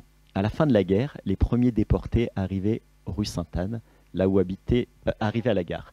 La rue à Lille, les Biesinski n'était pas loin de la gare. On est allé accueillir des déportés. Nathan Alpern est arrivé, que mon père connaissait. À sa détention du train, il l'a accueilli, il l'a hébergé chez nous. Il est resté un assez long moment. Nathan nous a raconté la mort de ton grand-père à Auschwitz. Manek était blessé, il avait sa blessure au bras. Nathan Alpern l'a recueilli, il le connaissait, ils étaient de Lens et de la ville voisine Avion. Manek a donné son pain pour des cigarettes et il est mort de faim, blessé au bras. Donc se pose la question de par quel convoi de déportation Manek a été déporté. Manek est mort à Auschwitz, le témoignage de Nathan Alpern permet d'en attester. Il convient dès lors d'essayer d'identifier par quel convoi il a été déporté jusqu'au camp. Et chronologiquement, seuls 2 convois sont compatibles avec la date et le lieu d'arrestation de Manek. Les convois 77, parti de Drancy le 31 juillet 1944, et le convoi 78 du 11 août 1944, parti de Lyon. Quelques semaines après, il y a un dernier convoi, le convoi 82, qui part vers Auschwitz, mais il part de Clermont-Ferrand. Et donc cette hypothèse peut être éliminée. Ce qui est important de comprendre à propos de ces convois 77 et 78, c'est qu'on est quand même en juillet et août 1944. Le débarquement a eu lieu et la folie exterminatrice des nazis ne s'est pas arrêtée pour autant. Et on continue à déporter. Mais dans la pagaille du débarquement, les procédures administratives habituelles ne sont plus réalisées par les Allemands, et notamment les listes habituelles qui accompagnent les convois de déportation ne sont pas tenues. Si bien que pour le convoi 77 et 78, les listes ont été reconstituées a posteriori. Alors, qu'est-ce que l'on sait du convoi de déportation de Manek, de mon grand-père? On a un élément a priori de certitude. C'est dans la dernière édition du mémorial de la déportation des Juifs de France, Manek est bien identifié comme ayant été déporté de Lyon par le convoi 78. On voit ici sur cette liste, effectivement, il est déporté par le convoi 78. À ce stade de ma recherche, j'aurais pu m'arrêter là et me dire qu'est-ce que j'ai d'autre à chercher? Mais premier élément de perplexité, si j'agrandis la feuille, on voit que sur la ligne d'en dessous, il y a le même nom de mon grand-père, son prénom, sa date de naissance, c'est le même, et qu'on signale qu'il apparaît également déporté par le convoi 81 qui part de Toulouse. Serge Klarsfeld, contacté par courriel, n'a pas répondu spécifiquement à mes questions sur cette singulière double identification. Mais cependant, au regard du parcours géographique de Manek, l'hypothèse du convoi 80 est improbable et semble pouvoir être totalement écartée. La deuxième question qui revient périodiquement, c'est la mention de ce passage par Drancy. Je vous ai dit que dans les cahiers d'entrée de Drancy, le nom de Manek Feinkuchen ne figure pas, et pour autant, sur des tas de documents, on signale qu'il est transféré, interné à Drancy. Et ce qui est perturbant, c'est que le premier document date de novembre 1944, donc quelques mois après la libération. Cette première mention d'un transfert par Drancy est déjà signalée. Et effectivement, ce document est conservé, là encore à Caen, toujours dans le même centre d'archives des victimes des conflits contemporains, dans le dossier de déporté de Mendel Feinkuchen. Ce dossier ainsi que la fiche de déporté de Manek indiquent toujours donc un départ de Lyon vers Drancy le 22 juillet 1944, comme le fichier Montluc, et une déportation le 1er août, probablement à Auschwitz. Alors, cette fiche de Caen fait partie du fichier national des internés déportés et travailleurs. C'est un fichier qui résulte de la fusion de plusieurs choses. D'une part, du fichier établi dès la fin 1944 par le ministère des prisonniers, déportés et réfugiés, des fichiers des Croix-Rouges internationales et françaises, et d'une multitude de documents en provenance d'Allemagne et des camps, témoignages de rescapés, voilà, une multitude de... Et donc, pour simplifier un petit peu les choses, on a fusionné tout ça en 1947 pour faire un seul fichier, qui est complété au fur et à mesure de la récupération d'éléments nouveaux sur un telle ou telle personne. Il y a quand même 1 500 000 fiches dans cet ensemble. Et donc on a 2 fiches au nom de Mendel Feinkuchen. Cette première fiche, le recto, qui finalement ne nous apprend pas grand-chose de nouveau par rapport à la fiche Montluc. On revoit donc bien sûr son état civil, date et lieu de naissance, mais son arrestation, arrestation 17-7-44, déportation 1er août 44, la mention d'Auschwitz, Lyon-Drancy, voilà, et puis donc les autres éléments, présumés décédés en Allemagne le 8 mai 45. On a la mention de son acte de disparition de 1947 qu'on va retrouver dans son dossier, et puis des mentions de dossiers spécifiques du ministère des Anciens Combattants, dossier de déportés politiques pour DP, le dossier EC, je ne sais pas, oui c'est pour l'acte de disparition. Le verso nous apprend guère plus, si ce n'est qu'il a été arrêté parce que juif, et on nous rappelle son domicile, et on voit apparaître le nom de son épouse. La deuxième fiche le concernant n'apporte strictement rien de plus, c'est juste, elle est très, très lapidaire hein, comme fiche, nom, prénom et date et lieu de naissance, et c'est à peu près tout, et la référence du dossier de déporté politique. Le dossier qui est toujours conservé à Caen, c'est un dossier donc, qui fait partie de cette série des dossiers des internés, des 136 000 dossiers des internés et déportés civils, c'est-à-dire donc déportés raciaux, politiques ou du travail, qui constitue la base de données morts en déportation du site Mémoire des Hommes, et dossiers qui ont été établis pour attester du décès de la personne et, le cas échéant, pour attribuer la mention « Mort pour la France ». Pour les déportés civils, le bureau de l'état civil déporté est créé en 1946, et c'est lui qui est en charge donc, de la régularisation de l'état civil de toutes les personnes disparues en déportation. Et pour les étrangers, cette régularisation était possible que si l'étranger était résident en France au départ des hostilités. Donc c'est dans ce dossier effectivement qu'on trouve ce document le plus ancien dont parlait Franck tout à l'heure, daté donc, du 8 novembre 1944, et déjà, donc, dès 1944, on dit bien que Manek est interné au Fort Montluc du 17 juillet au 22 juillet 1944 et qu'il a été déporté à Drancy le 22 juillet 1944. Donc c'est vraiment une information qui est redondante hein, et qui est constante presque. Donc là, c'est des services de police hein, qui indiquent ça. Dans un document suivant, toujours dans ce même dossier, on a exactement la même chose. Là, on est en 1947. En bas, on voit exactement les mêmes informations. Arrêté le 17 juillet. Jusqu'au 22 juillet, déporté à Drancy, depuis sans nouvelles. Bon, donc là, on ne nous indique pas le lieu de déportation. Dans encore un document suivant, qui est l'acte de disparition établi en 1947, on a l'apparition de la mention d'Auschwitz. Hein, voilà, bon, c'est un document raturé, on voit qu'il y a eu des hésitations. Et puis, petit à petit, dans les documents suivants, on voit des doutes apparaître sur justement la véracité des déclarations quant au lieu de déportation et à la date surtout. Hein. Donc, notamment dans cette fiche de recherche, qui est très intéressante je trouve, où vous avez au crayon à papier A, arrestation 17-7-44 Lyon, Drancy, déportation le 1-8-44 Auschwitz, une accolade, et puis ce qui est totalement griffonné, barré, en fait, on croit deviner Drancy derrière, qui est donc barré et marqué faux. Bon. Et en bas, on voit listing du 31 juillet, rien dans le listing. Alors, le 31 juillet, ça évoque le 31 juillet 44, donc le convoi 77. Je ne sais pas si c'est vrai, mais bon, en tout cas, on voit qu'il cherche et qu'il vérifie les informations données. Également ici, un document donc justement, du bureau d'état civil déporté adressé au procureur de la République du tribunal de première instance de Lyon en 1950, qui dit que les indications qui ont servi de base à l'établissement de l'acte de disparition ont été fournies par la famille et s'avèrent inexactes après contrôle des documents originaux détenus dans mes services. En effet, il n'existe aucune trace de passage de M. Van Kuren au camp de Drancy et il n'y a pas eu de convoi en direction d'Auschwitz à la date du 1er août. Donc on voit quand même que dans ce dossier, à la fois il affirme que Mendel a été déporté via Drancy le 1er août 1944, mais en même temps, il y a des documents qui disent en fait qu'il n'y a rien qui nous le prouve. Quoi, hein, et en fait, dernier document ici de 1956, où là encore, en bas, on a cette observation néant à Auschwitz. Donc ça veut dire que là aussi, on a cherché trace du passage de Mendel à Auschwitz. Alors si on devait résumer, si on devait maintenant construire des hypothèses, alors quel convoi? On va quand même reparler de ce convoi 80 qui paraît déstabilisant, mais voilà, Alexandre Doulut, qui est un spécialiste de la déportation des Juifs de France, confirme que Manek n'a pu être déporté par le convoi 80. Il n'a pas été déporté par ce convoi, parti de Toulouse, puisque la Fédération pour la mémoire de la déportation a relevé systématiquement le numéro de matricule des arrivants à Buchenwald et pas à Auschwitz, et que Manek n'y figure pas. On revient sur l'hypothèse du convoi 77. Donc, une chronologie qui passerait par Drancy et un départ le 31 juillet. Un transfert de Juifs de Lyon vers Drancy a bien eu lieu le 22 juillet 1944. Voilà, Claude Bloch, qui est présent dans cette salle, en faisait partie.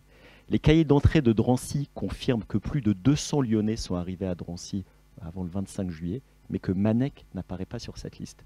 Et le convoi 77, comme je vous l'ai dit, c'est un convoi particulier. C'est le dernier convoi qui part de France, de Drancy, ce qui fait qu'il y a un projet éducatif qui implique beaucoup d'établissements en France et en Europe, qui s'appelle le projet Convoi 77, qui a été mené notamment par quelqu'un qui s'appelle Serge Jacubert, et dont le but est de porter la mémoire de chacun des déportés du convoi 78, en faisant travailler les élèves pour qu'une notice biographique soit adossée à la vie de chacun de ces déportés. Et Serge Jacubert me dit, à notre connaissance, votre grand-père ne figurait dans aucune des listes, Klarsfeld et Mur, attachées au convoi 77, par notre association nous a fait appel à 2 historiens qui ont travaillé sur les archives concernant la victime de notre convoi, et mon grand-père n'a pas été identifié.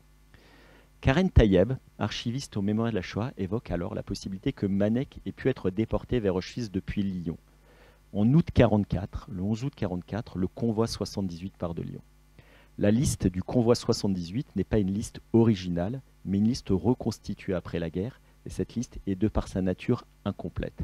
Et Tal Brutman, qu'un certain nombre d'entre vous connaissent, qui a beaucoup travaillé sur cette période et cette région, précise. Il semble que contrairement à ce qu'indique la fiche Montluc, il n'est jamais que mon grand-père ne soit jamais parti pour Drancy, mais serait parti directement depuis Lyon, que la fiche Montluc a été établie après-guerre sur des bases des éléments que nous ignorons, mais que les recherches que j'ai réalisées pointent donc bien vers le convoi 78, qui regroupe les informations présentées par Serge Klarsfeld. Donc tout pointe vers le convoi 78. L'hypothèse du convoi 78 est d'ailleurs la seule qui rend compatible une absence d'identification de Manek à Drancy et une déportation vers Auschwitz. Cependant, il y a quand même 2 éléments en défaveur de cette hypothèse qui devraient au préalable être pris en considération. Premièrement, Manek ne figure pas sur une liste de déportation, mais ça on l'a vu, elles ont été reconstituées après coup. Et deuxièmement, le témoignage de Nathan Alpern, qui a vu Manek blessé à Auschwitz, soulève une objection de poids. Comment un juif blessé au bras a-t-il pu échapper à la sélection vers les chambres à gaz à son arrivée à Auschwitz? Et le convoi 78 est pourtant, de façon exceptionnelle, compatible avec ces 2 objections, et vous allez le voir pourquoi. Première objection, Manek ne figure pas sur la liste déportée. Et reprenons ce que nous savons du convoi 78. En fait, au départ, ce convoi n'était pas censé aller à Auschwitz. C'était un convoi qui devait conduire les internés de Lyon vers Drancy. Mais comme je vous l'ai dit, le débarquement a eu lieu, les bombardements ont lieu, les voies ferrées sont bombardées, et le convoi n'arrive pas jusqu'à Drancy. La procédure réglementaire de constitution d'une liste de convois, donc de déportation, n'avait pas lieu d'être pour ce transport, conçu à l'origine comme un transfert vers un lieu de transit. Et c'est ce que Tal Brutman écrit. Initialement, transfert à destination de Drancy et non convoi de déportation, aucun des documents réglementaires n'a été établi concernant ce convoi. Ni télégramme annonçant la formation et le départ du convoi, ni liste des déportés qui, en général, apportée par l'escorte. La liste du convoi 78 a été reconstituée a posteriori, notamment par le procès Barbie, et nous savons que cette liste est incomplète, comme plusieurs survivants l'ont démontré dans leurs témoignages, lorsqu'ils ont nommé d'autres juifs du convoi qu'ils avaient connus personnellement et qui ne figurent sur aucune liste. Alors effectivement, ces listes de détenus des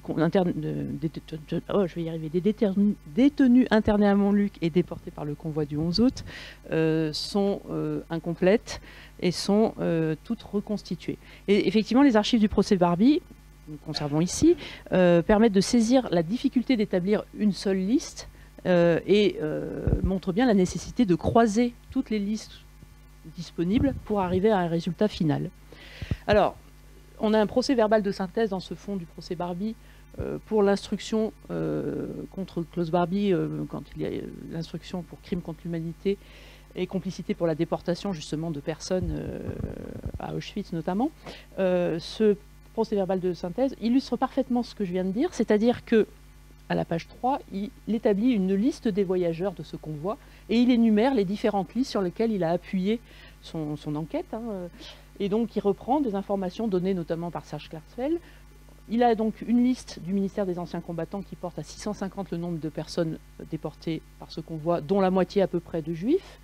Une liste des juifs de ce convoi, toujours du ministère des Anciens Combattants, qui donne le nom de 312 noms. Donc, bon, à laquelle on peut ajouter 32 personnes qu'on a retrouvées grâce au témoignage de personnes survivantes.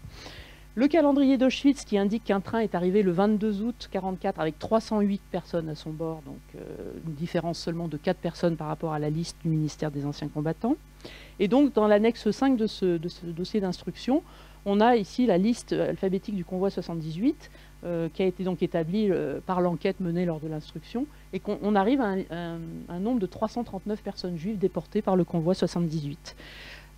Donc je vous ai fait un agrandissement, malheureusement, là encore, le nom de Manek Pfannkuchen n'apparaît pas. On a également à disposition de la justice d'autres listes, dont celle-ci, qui est une liste dont le titre est en allemand, qui faisait partie donc de la documentation constituée par Beate Klarsfeld au CDJC, et qui indique, elle, que 308 personnes juives donc, ont été déportées depuis Montluc à Auschwitz. On retrouve un exemplaire de cette même liste dans le fond de l'association des rescapés de Montluc conservé au CHRD, qui comporte une courte présentation qui dit que ce document est probablement établi par les geôliers ou la Gestapo depuis Montluc.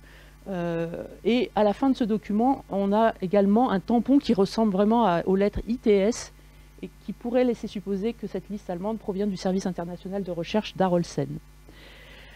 Enfin, on a eu des listes aussi présentées dans l'instruction du procès Barbie, toujours mises à disposition par le président de l'association des rescapés de Montluc de l'époque, qui sont tirées de registres originaux qui ont été dressés à la Libération d'après les souvenirs des déportés survivants. Voilà, donc on a ce genre de liste pour Auschwitz. Et enfin, la liste peut-être la plus actuelle, enfin la plus récente, de 2019, publiée par l'association des rescapés de Montluc, indique donc qu'il y a 402 noms de personnes déportées à Auschwitz par le convoi du 11 août, plus 286 autres dans d'autres camps, donc un total de 688 personnes. Donc on était parti avec 650, 639, 688, donc on tourne vraiment bien autour des mêmes chiffres, mais on voit bien qu'il y a quand même nécessité de croiser les informations. Mais je reviens sur la deuxième objection, là, sur le fait qu'il n'a pas été sélectionné pour les chambres à gaz à son arrivée. Le fait que Manek Pfannkuchen, son arrivée au camp, il n'ait pas été sélectionné pour être dirigé vers les chambres à gaz, au travail, ce qui est hautement improbable pour quelqu'un de blessé. À nous, le convoi 78 rend possible un tel récit, et ceci de façon tout à fait exceptionnelle, parce que pour ce convoi, il n'y a pas eu de sélection à l'arrivée à Auschwitz. En effet, lorsque les SS ont vu arriver à Auschwitz, je vous ai dit, c'était un convoi de transfert. Un convoi constitué de wagons de voyageurs, et non pas de marchandises. Il n'y avait pas eu de wagons de voyageurs depuis 1942. Ils n'ont pas su immédiatement qui étaient les détenus à bord, et ils n'ont pas su avec certitude qu'il s'agissait de juifs. Vraisemblablement, ils n'avaient pas été informés de la nature de ce convoi. La sélection n'a donc pas eu lieu. Voir s'il était juif, des gitans. Et dans cette période, les deux prisonniers du camp ont été autorisés à visiter les déportés de Lyon. La rencontre avec Altan Alpern est donc possible, et ce n'est qu'après 2 semaines que le 7 septembre, 15 jours à Auschwitz, la SS effectue cette sélection et procède malheureusement comme à l'accoutumée, et on comptera 93 rescapés à la fin de la guerre parmi les juifs de Lyon déportés le 11 août. Alors effectivement, cette absence de sélection à l'arrivée du train le 22 août 1944 à Auschwitz est mentionnée dans le procès-verbal de synthèse, toujours dans le dossier d'instruction du procès Barbie, et dans un procès-verbal d'audition du témoin, Madame Sabine Krönig, du 15 janvier 1985. Et donc, cette femme témoigne, donc, et elle dit « Fin juillet 1944, je me trouvais dans un petit camp nommé Canada. Un matin à la fin du mois d'août, je crois, provenant d'une grande baraque située à environ 200 mètres du camp Canada, j'ai entendu des appels en français. Je suis allé voir ces personnes qui se trouvaient à l'intérieur parce qu'il faisait très chaud dehors. Ils étaient sans surveillance. Il y avait beaucoup de personnes, des hommes, des femmes et des enfants de tous les âges. Par la suite, j'ai appris que de ces personnes, qu'elles étaient environ 400. Lorsque j'ai questionné ces gens sur leur origine géographique, j'ai appris qu'elles venaient toutes de Lyon. Ces gens étaient inscrits nulle part, personne ne s'occupait d'eux.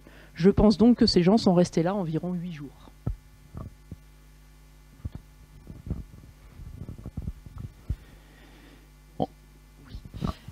Je finis ma petite partie. On voit bien que donc chacune de ces listes sont reconstituées et ne sont pas complètes. Donc, c'est pas parce qu'un nom n'y figure pas que la personne n'a pas été déportée par ce convoi. Hein, donc ça, c'est pour répondre à la première objection. Et que, en plus, donc pour la deuxième objection, pas de sélection à l'arrivée à Auschwitz. Donc, le nom de Mendel van Kuren est absent de l'ensemble des listes et des témoignages cités lors de l'instruction du procès Klaus-Barbie, hormis la liste établie par Serge Klarsfeld dans son édition de 2012 du mémorial de la déportation des Juifs de France. Et justement, à ce sujet, en novembre 2019, je me permets de solliciter à nouveau Serge Klarsfeld par courriel pour lui demander sur quel document fait-il reposer le fait que Manek van Kuren ait été déporté par le convoi 78. Sa réponse arrive finalement quelques jours plus tard et elle apporte un élément de confirmation majeur. Aux archives de l'ONAC, officiel national des anciens combattants à Caen, il y a une fiche concernant le convoi de Lyon et portant le nom de van Kuren Mendel, né à Pretzborg, un village au nom imprononçable, sans adresse de domicile. Je l'ai trouvé il y a quelques années, juste avant de publier le grand mémorial de 2012, cordialement Serge Klarsfeld. Malheureusement, ce document qu'on cherche à retrouver, on ne nous l'a pas communiqué à ce jour. Ça a été repris dans l'exposition qu'a récemment organisée Tal Brutmann au mémorial Montluc. Et c'est vrai que le nom de Manek apparaît maintenant dans cette liste associée à ce convoi du 11 août. Il n'est pas possible, en raison d'absence de documents d'archives liant Manek au convoi 78, d'affirmer avec certitude que Manek, interné à Montluc en juillet 1944, a été déporté vers Auschwitz par ce convoi. Mais en raison des particularités du convoi 78, du témoignage de Nathan Alperne, des informations recueillies par Serge Klarsfeld, les présomptions convergent toutes vers ces hypothèses. Un dernier point. Je vous ai raconté tout à l'heure qu'au moment où mon grand-père a été arrêté à Lyon, il avait été avec un autre homme qui s'était marié avec une de mes cousines. Je me suis dit qu'en retrouvant le parcours de cet autre homme, par analogie, j'allais pouvoir en savoir plus sur le parcours de mon grand-père. Et donc j'ai contacté la fille de Dora, ma cousine, pour lui demander le nom du premier mari de sa mère. Et Suzanne me répond « Ah bah, tu viens de m'apprendre quelque chose, je ne savais pas qu'elle avait un premier mari ». Je contacte alors le service de consistoire de Lyon, et je leur explique que je fais des recherches et que je cherche un acte de mariage, en hébreu une ketouba, d'un homme qui aurait épousé ma cousine Déborah à Lyon, dans la région de Lyon, entre avril 1944 et juillet 1944. Et quelques jours après, la réponse du consistoire arrive, malheureusement négative. « Bonjour, je suis désolé, mais le registre de 1944 ont été emportés par les Allemands. » À ce stade, je voudrais dire, avant que Isabelle aborde la dernière partie, qu'il y a 3 éléments que m'inspire surtout dans ce lieu dédié aux archives, le rapport aux archives. On l'a dit, parfois on remet en cause les témoignages oraux. Il est bon également de réinterroger la fiabilité des archives pour des raisons qui sont parfois liées au parcours de vie. On cherche à se cacher, on n'a pas intérêt à transmettre toutes les informations concernant notre vie. Il y a une force incroyable des archives. Et voilà, vous savez, je suis ophtalmo, je ne suis pas historien. Donc j'ai découvert la force des archives. Ça permet d'identifier, vous l'avez vu, c'est un moment fort de cette enquête, 80 ans après, les membres du Parti populaire français qui ont arrêté mon grand-père. Ça a permis également de ramener à la vie des personnes que j'ai appelées dans mon livre les évaporés. Les évaporés, en France, il y en a peu, mais sur les territoires de l'Ukraine, de Biélorussie, il y en a plein. C'est-à-dire des gens pour lesquels toute la famille a disparu et il n'y a personne pour rappeler leur mémoire. Ils ne figurent sur aucun lieu de mémoire, ni à Yad Vashem, ni au mémorial de la Shoah. C'est des gens qui se sont totalement évaporés. Et j'ai une cousine comme ça, Zisla van Kuren. Elle ne figure nulle part. Et finalement, grâce aux archives départementales du Pas-de-Calais, archives d'école, j'ai pu identifier que Zisla avait été déportée sous un nom d'emprunt, ses fausses identités. Et grâce à ça, cette découverte a eu lieu en 2019. Vous savez, le mur des noms au mémorial de la Shoah à Paris a été refait en 2020. Et grâce à ça, voilà, Zisla maintenant a un lieu de mémoire qui porte sa mémoire. Et tout au long de la recherche que j'ai fait, notamment avec l'aide de Bernard Reviriego, mais je crois que c'est un credo que disent tous les archivistes, rien n'est jamais terminé. Et cette phrase s'est vérifiée tout au long de cette enquête. Et elle s'est vérifiée même dans un au-delà de l'enquête dont Isabelle va maintenant vous parler pour terminer cette conférence. Eh bien moi, je suis effectivement partie sur les traces de l'époux de Déborah van Kuren. En partant d'un postulat très simple, de départ, je me suis dit, si Manek a été arrêté avec cet homme, il y a de grandes chances pour que cet homme ait été également interné à Montluc et peut-être même déporté comme Manek, en supposant qu'il s'agissait d'une personne juive et peut-être d'origine polonaise, mais évidemment on n'en savait rien. Donc je recherchais un homme jeune, priori, peut-être avec un nom polonais, et arrêté le 17 juillet 1944 à Lyon. Évidemment, deux problèmes majeurs. D'abord, le nombre de fiches à consulter, parce que quand vous cliquez sur le rechercher dans le formulaire de recherche du Fonds Montluc sur notre site internet, vous avez donc 9476 résultats sur 474 pages. Donc ça fait beaucoup de choses à voir. Et puis, une fois, en admettant que j'arrive à sélectionner toutes les fiches des gens arrêtés le 17 juillet, comment parmi ces gens reconnaître l'époux de Déborah?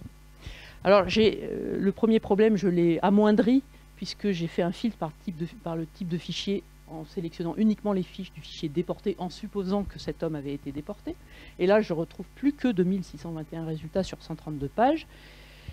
Et autre chance, entre guillemets, c'est que sur la page de résultats du site, on a donc les fiches qui apparaissent, les fameuses fiches d'index, de renvoi, et on voit, avec un peu d'habitude de l'œil, on voit les dates d'arrestation, puisqu'elles figurent quasi systématiquement sur ces fiches, sans qu'on soit obligé d'ouvrir le document pour les lire.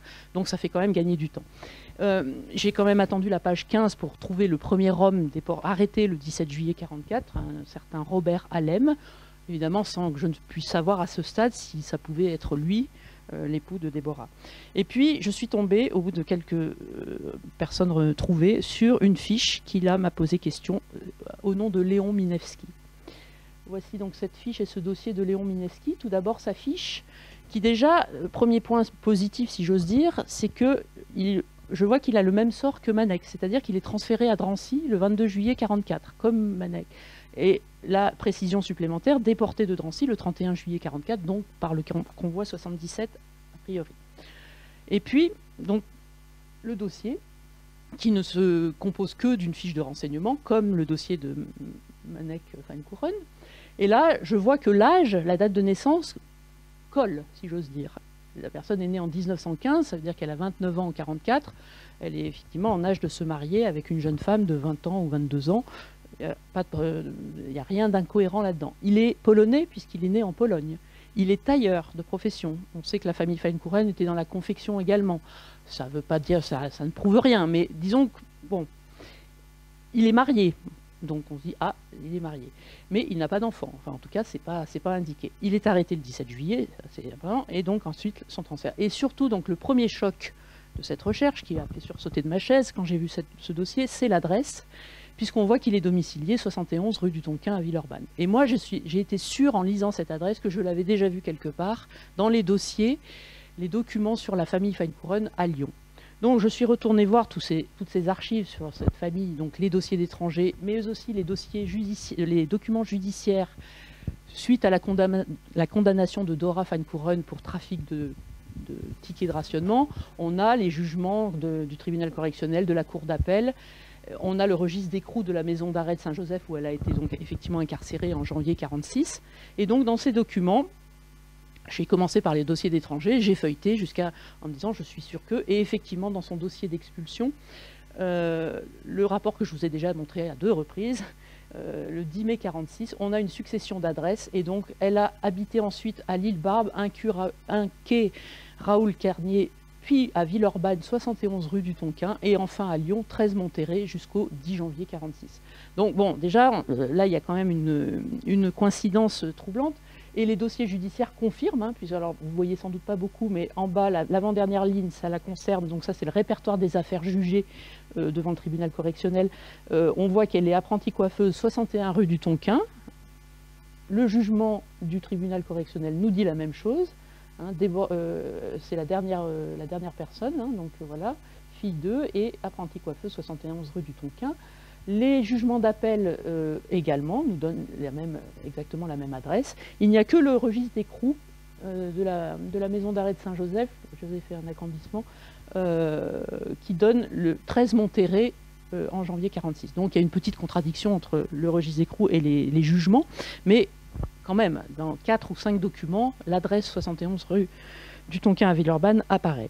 Donc évidemment, c'est une coïncidence troublante, mais je n'avais pas encore de preuves formelles. J'ai donc fait des recherches dans les fonds les plus évidents, ce que j'appelle les fonds les plus évidents quand on commence une recherche sur les fonds de la guerre ou sur la période de la guerre aux archives du Rhône, c'est-à-dire les dossiers d'étrangers en l'occurrence, puisque la personne que je recherche est polonaise, donc, mais aussi évidemment le service du mémorial de l'oppression, les versements du service régional de police judiciaire, des renseignements généraux pour lesquels on a des index nominatifs. Pas de résultat. Je recherche dans les bases de données disponibles sur des sites internet, Mémoire des hommes, pas de résultat. Le mémorial de la Shoah, pas de résultat. Yad Vashem, pas de résultat. Le mémorial de Serge Klarsfeld, pas de résultat. Bref, je suis bredouille. De la même façon, Archives nationales, mémorial les cahiers d'entrée de Drancy au mémorial de la Shoah, les autres archives départementales, notamment du nord de la France, pour voir s'ils avaient des dossiers d'étrangers au nom de Minevski, et jusqu'à Harolsen ou au mémorial d'Auschwitz. Toujours des résultats négatifs, mais mon petit voyage à Caen a porté quelques fruits, et c'est là le deuxième choc de cette recherche, puisque donc ils n'ont pas de dossier de déportés au nom de Minevski, mais on retrouve une fiche dans le fameux fichier des déportés que je vous ai présenté pour Mendel, hein, on retrouve bien le même type de fiche. Donc ce recto de fiche ne m'apprenait pas grand-chose de nouveau, parce qu'on avait la date d'arrestation déjà connue, 17 juillet 1944, Montluc, 22 juillet Drancy, puis 31 juillet à Auschwitz. Donc ça m'apportait strictement rien de plus que la fiche de Montluc, mais c'était sans compter le verso, qui là m'apportait l'adresse de Léon Minevski, et vous voyez que son adresse c'est 16 rue Verléanus à Lyon.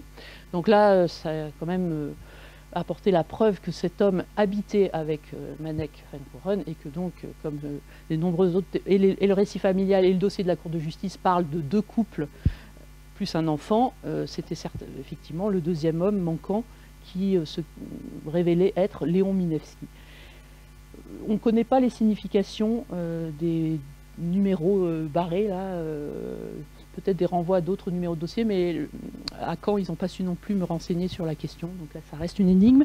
Par contre, très intéressant également, la mention en bas de LA 7990, c'est la fameuse liste des internés déportés de Montluc que je vous ai présentée toujours pour Manek, conservée à Caen, la revoilà.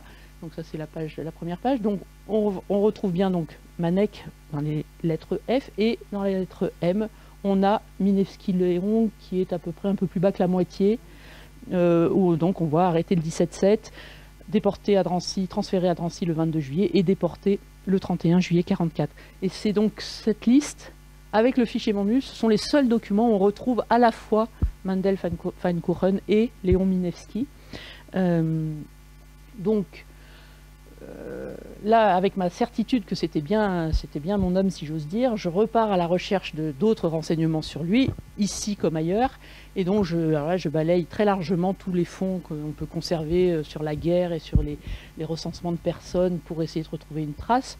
Je vous laisse vite découvrir un peu tout ça, mais je ne vais pas trop m'attarder. Mais évidemment, toujours aucun résultat positif, les archives judiciaires. Et je finis donc de rechercher dans l'ONAC les versements qu'on a de l'Office national des anciens combattants, notamment dans les ensembles de dossiers d'internés et de déportés politiques qui ont été faits pour une attribution de titre, hein, une reconnaissance. Et donc on a comme ça beaucoup de dossiers. Aucun dossier ni au nom de Mendel d'ailleurs, et pas au nom de Léon Minevski. Sauf que dans le versement du service interdépartemental de l'ONAC, c'est là où j'ai eu donc vraiment là, le moment le plus fort de cette recherche, où j'ai trouvé un dossier au nom de Léon Minevski, dans un ensemble, alors non pas de dossiers très constitués comme les dossiers de déportés, mais dans un ensemble qu'on appelle dossier pelure, parce que ce sont en fait une page de renseignement sur un déporté, écrit sur du mauvais papier pelure, très abîmé. Voilà, et comme ça, il y a en général un feuillet, voire 2 par personne, donc, mais alors il y a des dizaines et des dizaines de boîtes, et donc je suis allée voir, heureusement c'est quand même classé par ordre alphabétique, donc je suis allée voir pour la lettre M, et j'ai donc trouvé un dossier qui se présente comme ceci, c'est-à-dire une toute petite sous-chemise, très très fine, mais qui m'indique déjà une chose intéressante, c'est que on voit DPNR, donc déporté politique non rentré. Voilà, ça indique déjà qu'il est mort, certainement mort, enfin en tout cas disparu en déportation. Mais j'étais presque très frustrée parce que vraiment je sentais matériellement que ce dossier était quasiment vide. Je me dis, bon, c'est bien, je vais avoir une sous-chemise avec son nom, mais c'est tout. Mais heureusement, c'est la plus belle surprise de cette recherche, j'ai trouvé à l'intérieur ceci. Donc une fiche établie par l'ONAC avec une photo d'identité de cet homme, avec des renseignements très, très intéressants et très émouvants. Donc on voit qu'il avait un pseudonyme qui dit Jean Meunier. Ça confirme ce qu'on savait déjà sur sa date de naissance, sa date d'arrestation et sa date de transfert et de déportation. Et surtout, donc très émouvant, prévenir Madame Feinkouren, 13 Monterrey, Lyon-Croix-Rousse. Donc là, le doute n'est plus permis. Et puis, aussi émouvant, cette petite mention en bas de l'affiche, rien 53, qui laisse supposer que les recherches sur cet homme en 1953 n'avaient toujours rien donné et qu'on ne savait toujours pas ce qui lui était arrivé suite à son arrestation. J'ai également cherché dans les archives municipales de Villeurbanne, sachant qu'il était domicilié à Villeurbanne, 71 rue du Tonkin, mais je n'ai pas trouvé non plus de résultats ni auprès des archives ni auprès du consistoire. Et donc le nom de Minevski reste inconnu. Donc à la fois des documents très forts et bon, qui prouvent absolument que cet homme était bien celui qui a été arrêté avec Manek, et en même temps ce nom de Minevski qu'on trouve très difficilement, même le nom de famille, hein, aussi bien au niveau des archives nationales, d'autres centres d'archives, dans les bases de données, même dans les bases de généalogie polonaise. Minevski, c'est quelque chose qui n'apparaît pas. Donc ce qu'on peut dire aujourd'hui, c'est qu'effectivement rien n'est jamais terminé. On peut donner un nom et un prénom à l'homme qui avait donc épousé clandestinement Deborah Feinkouren. On connaît sa date de naissance, son pays de naissance, sa profession d'ailleurs. On sait mais par contre on ne sait pas quand il est arrivé en France, ni où. On ne sait pas quand il est arrivé à Lyon, ni comment il a rencontré sa femme. Alors le pseudonyme est intéressant parce que c'est un nom vraiment archi-français, si j'ose dire, Jean Meunier. Alors on pourrait penser qu'il a pu appartenir à un réseau de résistance ou que simplement ce pseudonyme servait à cacher sa situation de juif étranger, son nom de juif étranger. Ça peut aussi supposer que pour prendre un pseudonyme si français, ça laisse supposer qu'il parlait bien le français et sans accent. C'est ce qu'on peut se dire. Alors est-ce que ça signifie, est-ce que c'est vrai et est-ce que c'est parce qu'il était arrivé en France tôt, enfant ou jeune adolescent? Il a été arrêté à 29 ans, donc je ne sais pas quand est-ce qu'il était en France, mais il a pu arriver en tant qu'enfant. Mais en même temps, on ne trouve pas de nom de famille, donc il n'a pas dû arriver tout seul. Donc bon, voilà, il y a encore beaucoup de mystères à lever. Voilà, pour conclure sur cet exposé, Isabelle, à part cet au-delà de l'enquête, fait revenir la mémoire de ce que je qualifie dans mon ouvrage d'un évaporé. Donc ces individus en fait qui sont totalement sortis du champ de la mémoire des hommes.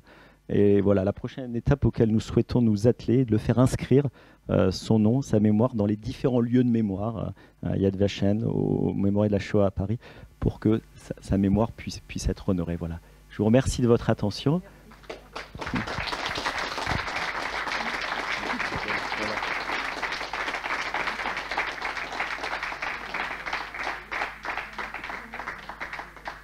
Et il y a un temps rapide, je crois, jusqu'à 20h éventuellement, si voilà, on a 10 minutes si vous souhaitez prolonger par... Voilà. Et acquérir l'ouvrage si vous le souhaitez. Donc je dois aussi faire en sorte que ceux qui le souhaitent puissent acquérir l'ouvrage. Et donc je laisse le temps aux questions, mais voilà. Vous avez votre grand-père qui figure au mur des noms ici au cimetière israélite de la Mouche. Voilà. Je vous l'assure. Voilà, c'était une question que j'ai posée à Claude Bloch tout à l'heure parce que la semaine dernière, j'ai vu que ce beau lieu de mémoire avait été inauguré. Oui. C'est touchant de l'apprendre. Voilà, c'était la question pour laquelle je n'avais pas encore de réponse et voilà, je suis très touché de l'apprendre ce soir. Ouais. En ce qui concerne la police allemande ici, elle était épouvantable qui s'appelait Knab et qui avait sous ses ordres Barbie. Quand vous lisez l'histoire de Knab, c'est abominable ce qu'il a pu commettre comme crime. Et je souhaite qu'un jour un historien puisse se pencher sur ce dossier-là.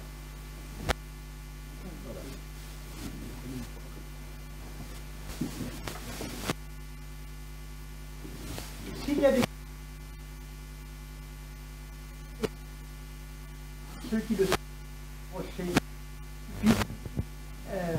pour poser des questions plus discrètes à prendre 5 couronnes ou pour acheter le livre ISCOR. Moi je voudrais juste dire, pendant que chacun se pose la question de savoir quelle question va-t-il faire, Voilà, tout le monde a été très ému à la fois par ce que vous dites, par cette découverte. Et je dois dire, comme directeur des archives du Rhône, que quand j'ai demandé à Isabelle Plateau de bien vouloir présenter les documents, moi non plus je ne savais pas que vous alliez aller encore plus loin. Alors c'est aussi pour moi, vous me permettrez, une manière de rendre hommage, comme vous l'avez si bien fait, Franklin Touraine, à la compétence et au talent des archivistes qui travaillent aux archives du département et de la